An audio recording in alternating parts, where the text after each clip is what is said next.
यमुनातिरवनचारी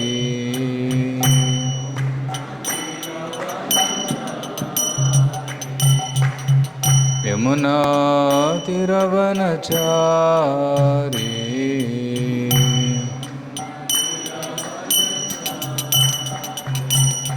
जय राधा माधव कुंज विहारी गोपीजनवल्लभ गिरिवरधारी रे राधा।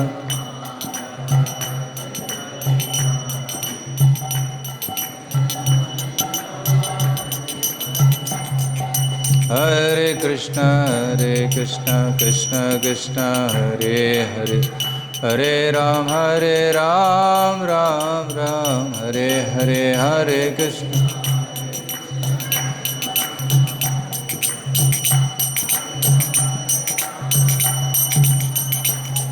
हरे कृष्ण कृष्ण कृष्ण हरे हरे हरे राम राम राम हरे हरे हरे कृष्ण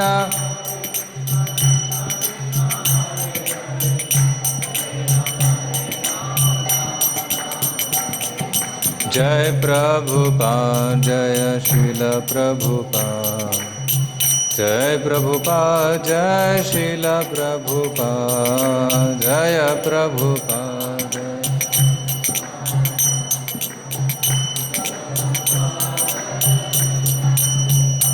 हरि बोल हरि बोल हरि बोल निताय गौर हरि बोल निताय गौरा हरि बोल।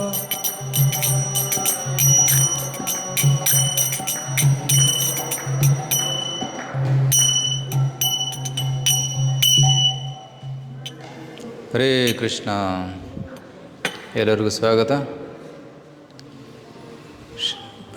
ಶನಿವಾರ ಸಂಜೆ ಕೃಷ್ಣ ರಸಾಯನ ಕ್ಲಾಸಿಗೆ ಇವತ್ತು ನಾವು ಶ್ರೀಮದ್ ಭಾಗವತದ 3ನೇ ಸ್ಕಂದದ 25ನೇ ಅಧ್ಯಾಯದ ಕೆಲವು ಶ್ಲೋಕಗಳನ್ನು ಚರ್ಚೆ ಮಾಡಲಿದ್ದೇವೆ. ಎಲ್ಲರೂ ನನ್ನಿಂದ ಹೇಳಿ.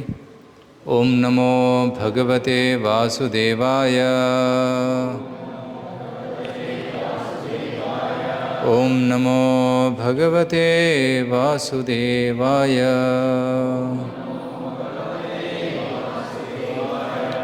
ಓಂ ನಮೋ ಭಗವತೆ ವಾಸುದೇವಾಯ.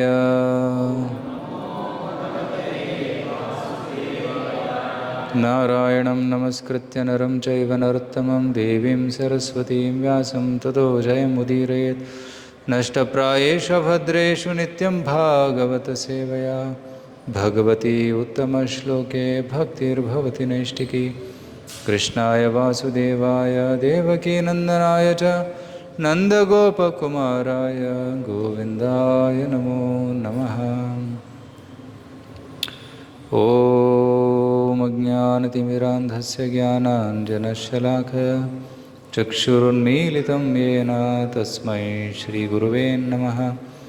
ನಮೋ ಓಂ ವಿಷ್ಣುಪಾದಾಯ ಕೃಷ್ಣಪ್ರೇಷ್ಠಾಯ ಭೂತಲೆ ಶ್ರೀಮತೆ ಭಕ್ತಿವೇದಾಂತಸ್ವಾಮಿನಿತಿ ನಾಮಿನೆ. ನಮಸ್ತೆ ಸಾರಸ್ವತೆ ದೇವೇ ಗೌರವಾಣಿ ಪ್ರಚಾರಿಣೆ ನಿರ್ವಿಶೇಷಶೂನ್ಯವಾದಿ ಪಾಶ್ಚಾತ್ಯದೇಶತಾರಿಣೆ. ಜಯ ಶ್ರೀ ಕೃಷ್ಣ ಚೈತನ್ಯ ಪ್ರಭು ನಿತ್ಯಾನಂದ ಶ್ರೀ ಅದ್ವೈತ ಗದಾಧರ್ ಶ್ರೀವಾಸಾದಿ ಗೌರಭಕ್ತವೃಂದ. ಹರೇ ಕೃಷ್ಣ ಕೃಷ್ಣ ಕೃಷ್ಣ ಹರೇ ಹರೇ ಹರೇ ರಾಮ ರಾಮ ರಾಮ ಹರೇ ಹರೇ.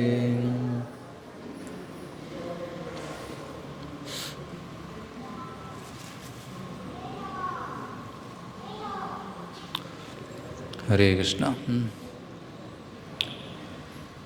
ಇದು ದೇವಹೂತಿ ಕಪಿಲ ದೇವರ ಪ್ರಸಂಗ ನಡೀತಾ ಇದೆ. ದೇವಹೂತಿ ಮತ್ತು ಕರ್ದಮ ಮುನಿ ಇವರಿಬ್ಬರ ಮಗನಾಗಿ ಕಪಿಲ ದೇವರು ಹುಟ್ಟಿದ್ದಾರೆ. ಕಪಿಲ ಸಾಕ್ಷಾತ್ ಭಗವಂತನ ಅವತಾರ. ಭಗವಂತನೇ ಭಕ್ತನ ಭಕ್ತಿಗೆ ಮೆಚ್ಚಿ ಮಗನಾಗಿ ಹುಟ್ಟಿ ಬಂದಿದ್ದಾನೆ. ಕರ್ದಮ ಮುನಿ ಬ್ರಹ್ಮನ ಮಗ. ಬ್ರಹ್ಮನ ಆದೇಶದಂತೆ ಕರ್ದಮ ಮುನಿಗಳಿಗೆ ಪ್ರಜಾ ಉತ್ಪತ್ತಿ ಮಾಡುವ ಒಂದು ಆದೇಶವನ್ನು ಕೊಡಲಾಗಿತ್ತು.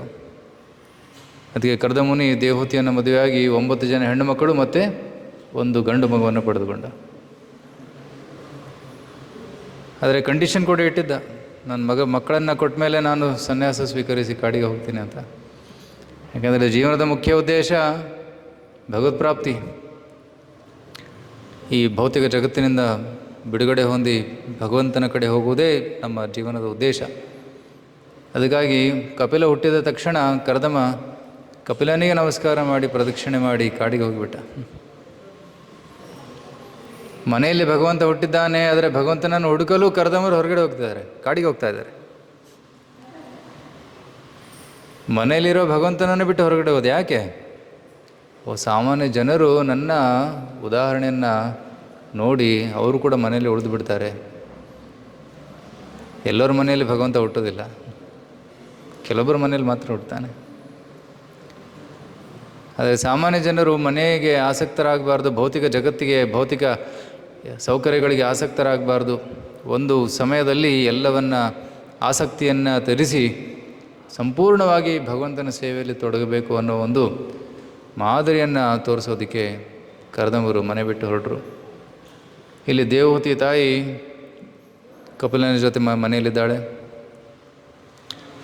ದೇವಹೂತಿ ಒಂದು ದಿನ ಕಪಿಲನಿಗೆ ಪ್ರಶ್ನೆಗಳನ್ನು ಕೇಳ್ತಾಳೆ. ಅವಳು ಹೇಳ್ತಾಳೆ, ನಿರ್ವಿಣ್ಣನಿತರಂ ಭೂಮನ್ ಅಸದಿಂದ್ರಿಯ ದರ್ಶನಾತ್ ಏನ ಸಂಭಾವ್ಯಮಾನೇನ ಪ್ರಪನ್ನಾಂಧಂ ತಮಪ್ರಭೋ. ಹೇ ಕಪಿಲ, ನಾನು ಈ ಭೌತಿಕ ಜಗತ್ತಿನಲ್ಲಿದ್ದು ಈ ಭೌತಿಕ ಚಟುವಟಿಕೆಗಳಲ್ಲಿ ತೊಡಗಿ ನಾನು ತ್ರಸ್ತನಾಗಿದ್ದೇನೆ. ನಿರ್ವಿಣ್ಣ ನಿತರಂ ಭೂಮನ್ ಅಸದಿಂದ್ರಿಯ ತರ್ಷಣಾತ್. ಅಸದಿಂದ್ರಿಯ ಇಂದ್ರಿಯಗಳು ಮತ್ತು ಈ ಭೌತಿಕ ವಸ್ತುಗಳ ಮಧ್ಯೆ ಒಂದು ಏನಿದರೆ ವಿನಿಯೋಗ ಏನಿದೆ, ಅದರಿಂದ ಏನಾಗ್ತದೆ? ದುಃಖ ಉಂಟಾಗ್ತದೆ. ಏಹಿ ಸಂಸ್ಪರ್ಶಜಾ ಭೋಗ ದುಃಖ ಯೋನೇ ಇವತೆ. ಭೌತಿಕ ಸುಖವೇ ದುಃಖಕ್ಕೆ ಕಾರಣ. ತುಂಬ ಮುಖ್ಯವಾದ ವಿಷಯ. ಜನ ತಿಳ್ಕೊತಾರೆ ಭೌತಿಕ ಸುಖ ಬಂದರೆ ನಾವು ಆರಾಮಾಗಿರ್ತೀವಿ, ಸುಖವಾಗಿರ್ತೀವಿ ಅಂತ. ಇಲ್ಲ, ಭೌತಿಕ ಸುಖವೇ ನಮ್ಮ ದುಃಖಕ್ಕೆ ಮೂಲ ಕಾರಣ. ಯಾಕೆಂದರೆ ಆ ಸುಖದ ಒಳಗಡೆ ಇದೆ ದುಃಖ. ಹೌದು, ಸ್ಪರ್ಶದಲ್ಲಿ ಏನಿದೆ, ಇಂದ್ರಿಯ ಸ್ಪರ್ಶದಲ್ಲಿ ಸ್ವಲ್ಪ ಸುಖ ಉಂಟಾಗ್ತದೆ, ಆದರೆ ಕ್ರಮೇಣವಾಗಿ ದುಃಖ ಬರ್ತದೆ. ಸೊ ಅದಕ್ಕಾಗಿ ಈ ಭೌತಿಕ ಇಂದ್ರಿಯ ತರ್ಷಣ ಏನಿದೆ ಅದೇ ದುಃಖಕ್ಕೆ ಕಾರಣ.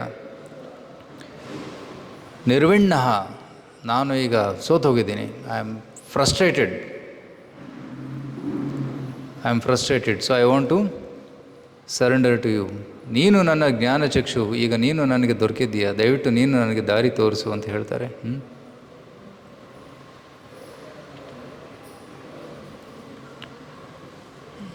ಇಲ್ಲಿ ನೋಡಿ, ದೇವಹೂತಿ ತಾಯಿ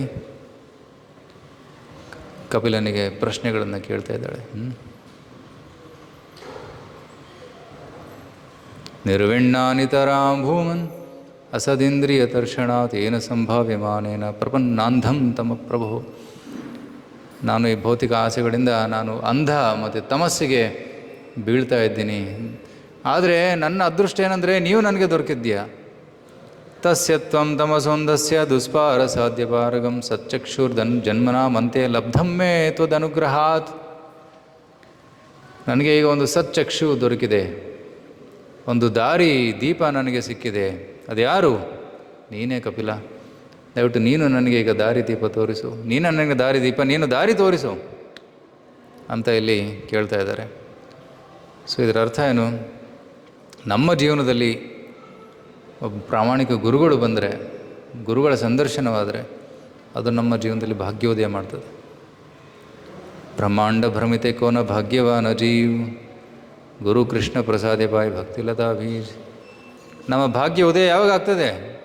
ಯಾವಾಗ ನಮ್ಮ ಜೀವನದಲ್ಲಿ ಗುರುಗಳು ಬರ್ತಾರೆ, ಭಕ್ತರು ಬರ್ತಾರೆ, ಆವಾಗ ನಮ್ಮ ಭಾಗ್ಯ ಉದಯವಾಗ್ತದೆ. ಯಾಕೆಂದರೆ ನಮ್ಮ ಜೀವನದ ಒಂದು ದಿಕ್ಕು ಕೃಷ್ಣನ ಕಡೆ ಬದಲಾಗ್ತದೆ. ನಾವು ಯಾವುದೋ ದಿಕ್ಕಿನಲ್ಲಿ ಹೋಗ್ತಾ ಇದ್ದೀವಿ, ಆದರೆ ಗುರುಗಳು ಬಂದೇನು ಮಾಡ್ತಾರೆ? ಬೇರೆ ಕಡೆ ಹೋಗಬೇಡ, ಕೃಷ್ಣನ ಕಡೆ ಹೋಗು.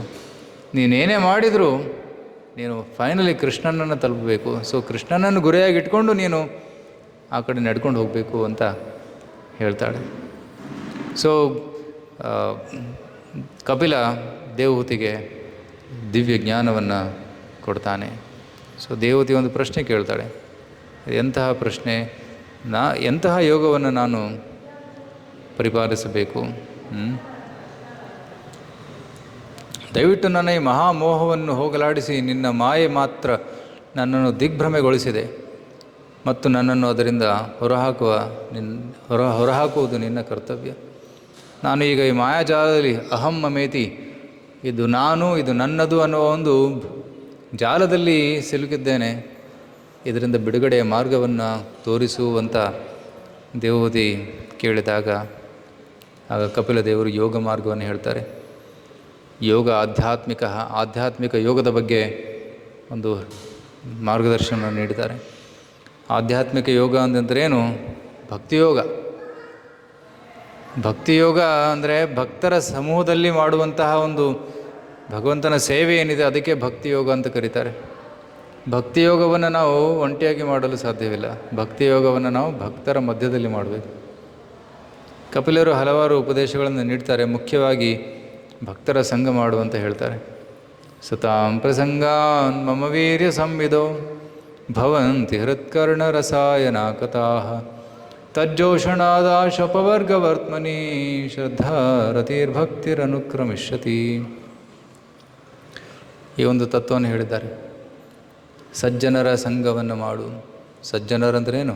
ಭಕ್ತರು, ಶುದ್ಧ ಭಕ್ತರು. ಸತಾಂ ಪ್ರಸಂಗಾನ್, ಭಕ್ತರ ಸಂಘದಲ್ಲಿ ಮಮ ವೀರ್ಯ ಸಂವಿಧ, ನನ್ನ ಲೀಲೆಗಳನ್ನು ಕೇಳು. ನಾನು ಮಾಡಿದಂತಹ ಮಹಾನ್ ಚಟುವಟಿಕೆಗಳ ಬಗ್ಗೆ ನೀನು ಕೇಳು ಅಂತ ಹೇಳ್ತಾರೆ. ಮಮ ವೀರ್ಯ ಸಂವಿಧೋ ಭವಂತಿ ಹೃತ್ಕರ್ಣ ರಸಾಯನ. ಆ ಕಥೆಗಳು ಹೇಗಿರ್ತವೆ? ಕಿವಿಗೆ ಕೇಳೋದಕ್ಕೆ ಅಮೃತ ಥರ ಅನುಭೂತಿ ಆಗ್ತದೆ. ಲೈಕ್ ಅಮೃತ, ಕರ್ಣ ರಸಾಯನ. ನಾವು ಈ ಕಾರ್ಯಕ್ರಮದ ಹೆಸರೇನು ಕೊಟ್ಟಿದ್ದೀವಿ? ಕೃಷ್ಣ ರಸಾಯನ. ಭವಂತಿ ಹೃತ್ಕರ್ಣ ರಸಾಯನ. ಹೃದಯಕ್ಕೆ ಮತ್ತು ಕಿವಿಗೆ ಅದು ತುಂಬ ತಂಪಾಗಿ ಅನ್ನಿಸ್ತದೆ. ಈಗ ಬೇಸಿಗೆಯಲ್ಲಿ ತುಂಬ ಬಿಸಿಲಿತ್ತು, ಶೆಕೆ ಇತ್ತು, ಯಾವಾಗ ಮಳೆ ಬರ್ತದೆ ಅಂತ ಜನ ಕಾಯ್ತಾಯಿದ್ರು. ಮಳೆ ಬಂತು. ಮಳೆ ಬಂದಾಗ ತಂಪಾಗ್ತದೆ. It becomes very cooling. ಅದೇ ರೀತಿ ಭೌತಿಕ ತಾಪತ್ರೆಗಳಲ್ಲಿ ನಾವು ಸಿಕ್ಕಿದ್ದೀವಿ. ಯಾವಾಗಪ್ಪ ಈ ತಾಪತ್ರೆ ನಿಲ್ಲುತ್ತೆ ಅನ್ನೋವಾಗ ಕೃಷ್ಣನ ಅನುಗ್ರಹ ಆಗ್ತದೆ. ಅದು ಹೇಗೆ? ಕೃಷ್ಣ ಕಥೆಯ ಮುಖಾಂತರ, ಸತ್ಸಂಗದ ಮುಖಾಂತರ. ಯಾವಾಗ ಸತ್ಸಂಗದಲ್ಲಿ ಬಂದು ಕೂತ್ಕೋತೀವಿ, ತಾಪತ್ರೆಗಳನ್ನು ಮರೆತು ಬಿಡ್ತೀವಿ. ಯಾವಾಗ ಸತ್ಸಂಗವನ್ನು ಬಿಡ್ತೀವಿ, ತಾಪತ್ರೆಗಳು ಬಿದ್ದುಬಿಡ್ತೀವಿ. ಅದಕ್ಕೆ ಯಾವಾಗಲೂ ಸತ್ಸಂಗವನ್ನು ಮಾಡ್ತಾ ಇರಬೇಕು, ಭಗವಂತನ ಕಥೆಯನ್ನು ಕೇಳ್ತಾ ಇರಬೇಕು. ಭಗವಂತ ಹೃತ್ಕರ್ಣ ರಸಾಯನ ಕಥಾ ತಜ್ಜೋಷಣಾದ ಶ್ವಪವರ್ಗವರ್ತ್ಮನಿ ಶ್ರದ್ಧಾ ರತಿರ್ ಭಕ್ತಿರ್ ಅನುಕ್ರಮಿಷ್ಯತಿ. ಯಾವಾಗ ನಾವು ಈ ಕಥೆಯನ್ನು ಕೇಳ್ತಾ ಇರ್ತೀವಿ, ಸಂಘದಲ್ಲಿ ಕೀರ್ತನೆ ಮಾಡ್ತಾ ಇರ್ತೀವಿ, ಕ್ರಮೇಣವಾಗಿ ಶ್ರದ್ಧಾ ರತಿ ಭಕ್ತಿ, ಶ್ರದ್ಧೆ ಭಗವಂತನ ಪ್ರತಿ, ರತಿ ಅಂದರೆ ಆಸಕ್ತಿ, ಮತ್ತು ಭಕ್ತಿ, ಇವೆಲ್ಲವೂ ಕ್ರಮೇಣವಾಗಿ ಬೆಳೆಯುತ್ತದೆ ಅಂತ ಹೇಳ್ತಾ ಇದ್ದಾರೆ. ಸೊ ಎಲ್ಲವೂ ಸತ್ಸಂಗದಿಂದನೇ ಪ್ರಾರಂಭವಾಗೋದು. ಇಸ್ಕಾನ್ ದೇವಾಲಯಗಳನ್ನು ಕಟ್ತಾ ಇದೆ ಯಾತಕ್ಕೋಸ್ಕರ?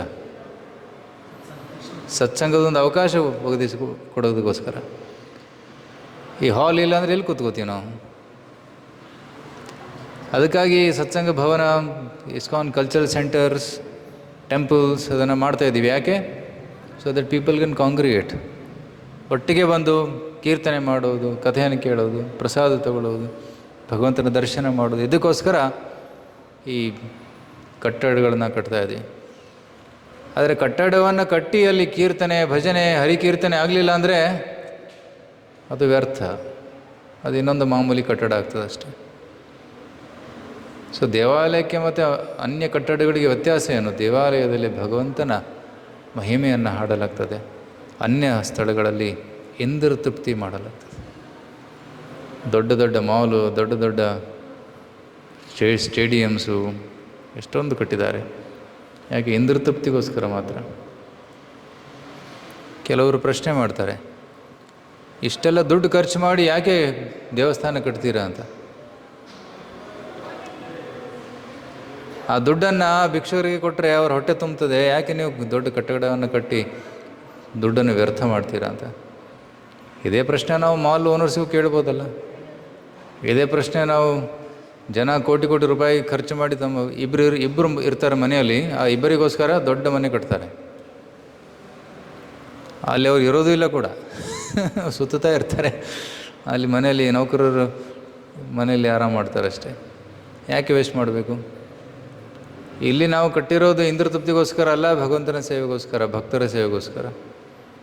ಒಂದು ದೇವಸ್ಥಾನ ಕಟ್ಟಿದರೆ ಸಾವಿರಾರು ಜನರಿಗೆ ಲಾಭ ಆಗ್ತದೆ, ಸಾವಿರಾರು ಜನರ ಮನಸ್ಸಿಗೆ ಶಾಂತಿ ಸಿಗ್ತದೆ.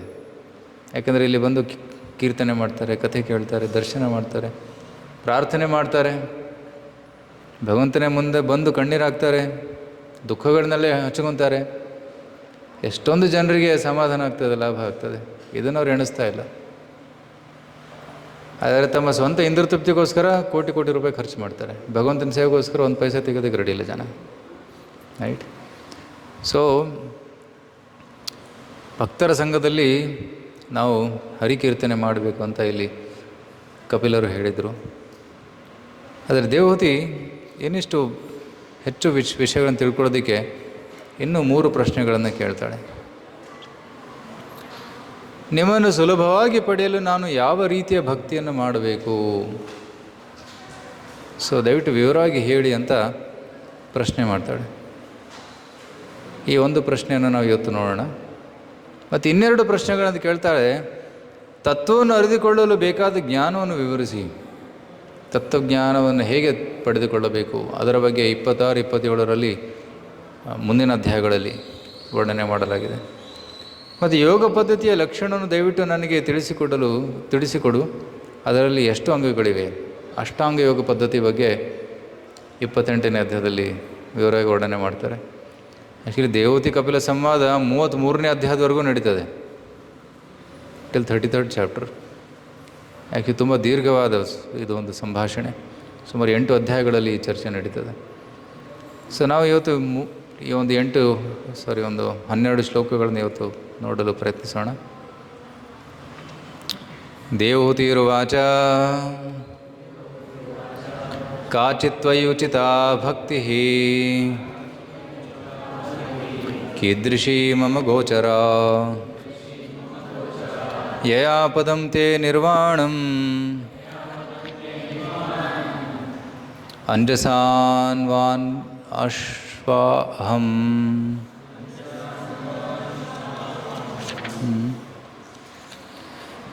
ಸೊ ಕೇಳ್ತಾರೆ, ಕಾಚಿತ್ವಯಿ ಉಚಿತ ಭಕ್ತಿ, ಎಂತಹ ಭಕ್ತಿಯನ್ನು ನಾನು ಮಾಡಬೇಕು? ಕೀದೃಶೀ ಮಮ ಗೋಚರ, ಯಾವ ರೀತಿ ಮಾಡಬೇಕು? ಯಯಾ ಪದಂತೆ ನಿರ್ವಾಣಂ ಅಂಜಸ, ನಾನು ಶೀಘ್ರವಾಗಿ ನಿನ್ನ ಚರಣಕಮಲವನ್ನು ಹೇಗೆ ತಲುಪಬೇಕು ಅನ್ನೋದನ್ನು ಇಲ್ಲಿ ಪ್ರಶ್ನಿಸ್ತಾ ಇದ್ದಾರೆ. ಅಂಜಸ ಶಾನ್ವಾ ಅಹಂ. ಕೇಳ್ತಾರೆ, ಯಾವ ರೀತಿ ನಾನು ನಿನ್ನ ಹತ್ತಿರ ತುಂಬ ಬೇಗನೆ ಮತ್ತು ಸರಳವಾಗಿ. 2 ಪ್ರಶ್ನೆ. ಅಂಜಸ ಅಂದರೆ ಬೇಗ, ಮತ್ತು ಸರಳವಾಗಿ ಹೇಗೆ ನಾನು ನಿನ್ನ ಹತ್ತಿರ ಬರಬೇಕು ಅನ್ನೋದನ್ನು ಇಲ್ಲಿ ಪ್ರಶ್ನೆ ಕೇಳ್ತಾ ಇದ್ದಾರೆ. ಸೊ ಇದಕ್ಕೆ ಉತ್ತರ ಭಕ್ತಿಯೋಗನೇ. ಆದರೆ ಭಕ್ತಿಯೋಗದ ಪದ್ಧತಿಯನ್ನು ತುಂಬ ಸರಳವಾಗಿ ವರ್ಣನೆ ಮಾಡ್ತಾರೆ. ಸೊ ಭಕ್ತಿ, ಕೆಲವರ ಅನಿಸಿಕೆ ಏನಂತಂದರೆ ಭಕ್ತಿ ಅಂದರೆ ಅದೊಂದು ಭಾವ, ಅದೊಂದು ಭಾವನೆ ಅಂತ ತಿಳ್ಕೊತಾರೆ ಜನ.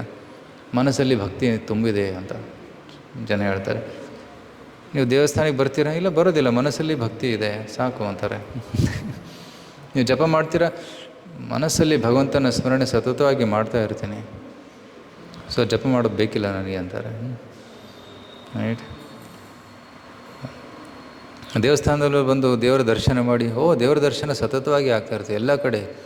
ಮಾನವ ಸೇವೆ ಮಾಧವ ಸೇವೆ ಅಂತಾರೆ. ಮನುಷ್ಯರ ಸೇವೆ ಮಾಡ್ತಾ ಇದೆಯಲ್ಲ ಸಾಕು, ಅದೇ ದೇವರ ಸೇವೆ. ನಾನು ಪ್ರತಿನಿತ್ಯ ಆಫೀಸ್ಗೆ ಹೋಗ್ತೀನಿ, ಆಫೀಸಿಗೆ ಹೋಗಿ ಅಲ್ಲಿ ಕೆಲಸ ಮಾಡ್ತೀನಿ, ಸೊ ಅದೇ ದೇವರ ಸೇವೆ ಅಂತ. ರೈಟ್? ಸೊ ನಾನೊಂದು ಆಫೀಸಿಂದ ಬರ್ತಾಯಿದ್ದೆ, ಅಲ್ಲಿ ಹೇಳಿದರು ಸರ್ಕಾರದ ಕೆಲಸವೇ ದೇವರ ಕೆಲಸ ಅಂತ ಬರೆದಿದ್ದರಲ್ಲಿ. ಸೊ ಎಲ್ಲ ಕೆಲಸ ದೇವರ ಕೆಲಸ ಆಗುತ್ತಾ?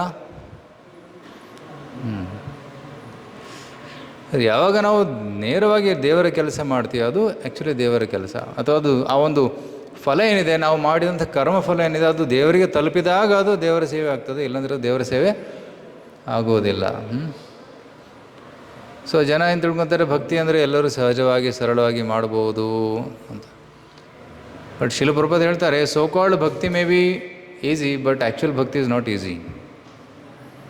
ನಿಜವಾಗ್ಲೂ ಭಕ್ತಿ ಮಾಡೋದು ಅಂದರೆ ಅದು ತುಂಬ ಕಠಿಣ. ಯಾಕೆಂದರೆ ನಮ್ಮ ಅಹಂಕಾರವನ್ನು ಭಗವಂತನ ಮುಂದೆ ಬಗ್ಗಿಸಬೇಕಾಗ್ತದೆ. So that's why it is difficult. ಆದರೆ ಯಾರು ವಿನಮ್ರತೆಯಿಂದ ಇರ್ತಾರೆ, ವಿನಮ್ರವಾಗಿರ್ತಾರೆ, ಅವರು ತುಂಬ ಸರಳವಾಗಿ ಭಕ್ತಿಯನ್ನು ಮಾಡಬಹುದು. Right. So for those are simple at heart, ಯಾರ ಹೃದಯ ಸರಳವಾಗಿದೆ ಅವ್ರಿಗೆ ಭಕ್ತಿ ಸರಳ. ಆದರೆ ಯಾರು ಹೃದಯ ಏನಂತಾರೆ ಕಠೋರವಾಗಿದೆ ಅಥವಾ ಕಾಂಪ್ಲಿಕೇಟೆಡ್ ಆಗಿದೆ, ಅವರಿಗೆ ಭಕ್ತಿ ತುಂಬ ಕಠಿಣ. ಅದಕ್ಕಾಗಿ ಇಲ್ಲಿ ದೇವಹೂತಿ ಅವಳು ಸರಳ ಹೃದಯದವಳು, ಹರ್ ಹಾರ್ಟ್ ಈಸ್ ವೆರಿ ಸಿಂಪಲ್. ಅದಕ್ಕಾಗಿ ಅವಳಿಗೆ ಭಕ್ತಿ ತುಂಬ ಸರಳವಾಗ್ತದೆ. ಇವನ್ ಕುಂತಿದೇವಿ ಕೂಡ ಅವಳು ಹೇಳ್ತಾಳೆ, ಹೇ ಭಗವಂತ, ನೀನು ನನಗೆ ಹೇಗೆ ಕಾಣಿಸ್ತೀಯ? ತಥಾ ಪರಮಹಂಸಾನ ಮುನೀನಾಂ ಅಮಲಾತ್ಮನ ಭಕ್ತಿಯೋಗ ವಿಧಾನಾರ್ಥಂ ಕಥಂ ಪಶ್ಯೇಮಹಿ ಸ್ತ್ರೀಯ. ನೀನು ಕೇವಲ ಪರಮಹಂಸರು ಜ್ಞಾನಿಗಳಿಗೆ ಸಿಗುವಂತಹ ವ್ಯಕ್ತಿ, ಬಟ್ ನಾನು ಸ್ತ್ರೀ, ನಾನು ಹೇಗೆ ನಿನ್ನನ್ನು ಪಡೆಯಲಿ ಅಂತ ಅವಳು ಪ್ರಶ್ನೆ ಕೇಳ್ತಾ ಇದ್ದಾಳೆ. ಬಟ್ ಕೃಷ್ಣ ಅವಳು ಮುಂದೆನೇ ನಿಂತಿದ್ದಾನೆ. ಆಲ್ರೆಡಿ ಅವಳು ಕೃಷ್ಣನನ್ನು ಪಡೆದು ಬಿಟ್ಟಿದ್ದಾಳೆ. Krishna standing, Krishna is her nephew, right. So ಅಂತಹ ಒಂದು ಸಂಬಂಧ, ನಿಕಟ ಸಂಬಂಧ ಕುಂತಿ ಮತ್ತು ಕೃಷ್ಣನ ಸಂಬಂಧ. ಆ ರೀತಿ ನೋಡಿದರೆ ಕುಂತಿದೇವಿಯ ಹೃದಯ ಸರಳವಾಗಿತ್ತು, ಅದಕ್ಕೆ ಕೃಷ್ಣ ಬೇಗನೆ ಅವಳಿಗೆ ಸಿಕ್ಕಿಬಿಟ್ಟ. ಸೊ ಈ ರೀತಿ ದೇವಹೂತಿ ಕೃಷ್ಣನನ್ನು, ಭಗವಂತನನ್ನು ಪಡೆಯೋದು ಹೇಗೆ ಅಂತ ಭಗವಂತನಿಗೆ ಪ್ರಶ್ನೆ ಮಾಡಿದಾಗ ಭಗವಂತನು ಉತ್ತರವನ್ನು ನೀಡ್ತಾ ಇದ್ದಾನೆ.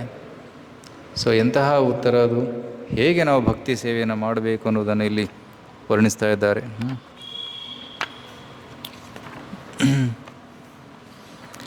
ಆ್ಯಕ್ಚುಲಿ 3 ಪ್ರಕಾರದ ಭಕ್ತಿ ಇದೆ. Beginning, middle and end.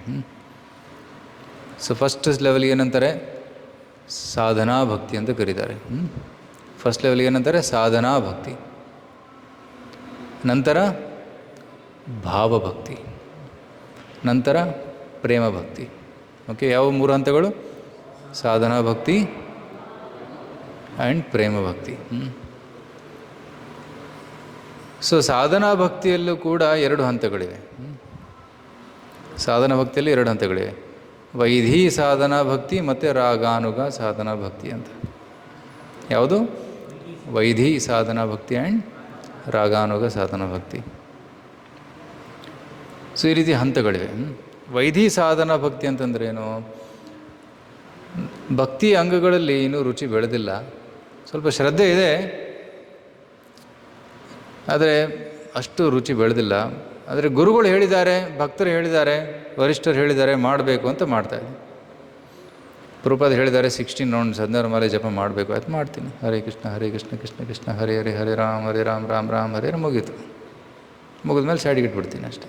ಗುರುಗಳು ಹೇಳಿದ್ದಾರೆ ಇಷ್ಟು ಮಾಡು ಅಂತ ಅಷ್ಟು ಮಾಡ್ತೀನಿ. ಟೆಂಪಲಲ್ಲಿ ಸರ್ವಿಸ್ ಮಾಡಬೇಕಂತ ಹೇಳಿದ್ದಾರೆ, ಅದಕ್ಕೆ ಬರ್ತೀನಿ, ಸರ್ವಿಸ್ ಮಾಡ್ತೀನಿ. ಮಾರ್ನಿಂಗ್ ಪ್ರೋಗ್ರಾಮ್ ಮಂಗಳಾರತಿ ಬಾ ಅಂತಂದಿದ್ರೆ ಬರ್ತೀನಿ. ಅದರಲ್ಲಿ ಕೆಲವೊಮ್ಮೆ ಕಷ್ಟ ಆಗ್ತದೆ, ಬೆಳಗ್ಗೆ ಹೇಳೋದಕ್ಕೆ ಆಗೋದಿಲ್ಲ, ಯಾವಾಗ ಸಾಧ್ಯವಾಗ್ತದೆ ಅವಾಗ ಬರ್ತೀನಿ. ಸೊ ದ್ಯಾಟ್ಸ್ ಕಾಲ್ಡ್ ವೈಧಿ ಸಾಧನಾ ಭಕ್ತಿ. ವಿಧಿ ಅಂತಂದ್ರೇನು? Rules. I do it because it is A rule, right. ಕ್ಲಾಸಿಗೆ ಬರಬೇಕು, ನಂತರ ಪ್ರಸಾದ ಸಿಗ್ತದೆ, ಅದಕ್ಕೆ ಕ್ಲಾಸಿಗೆ ಬರ್ತೀನಿ. What is it called? ವಿಧಿ, ರೂಲ್ ಇದೆ.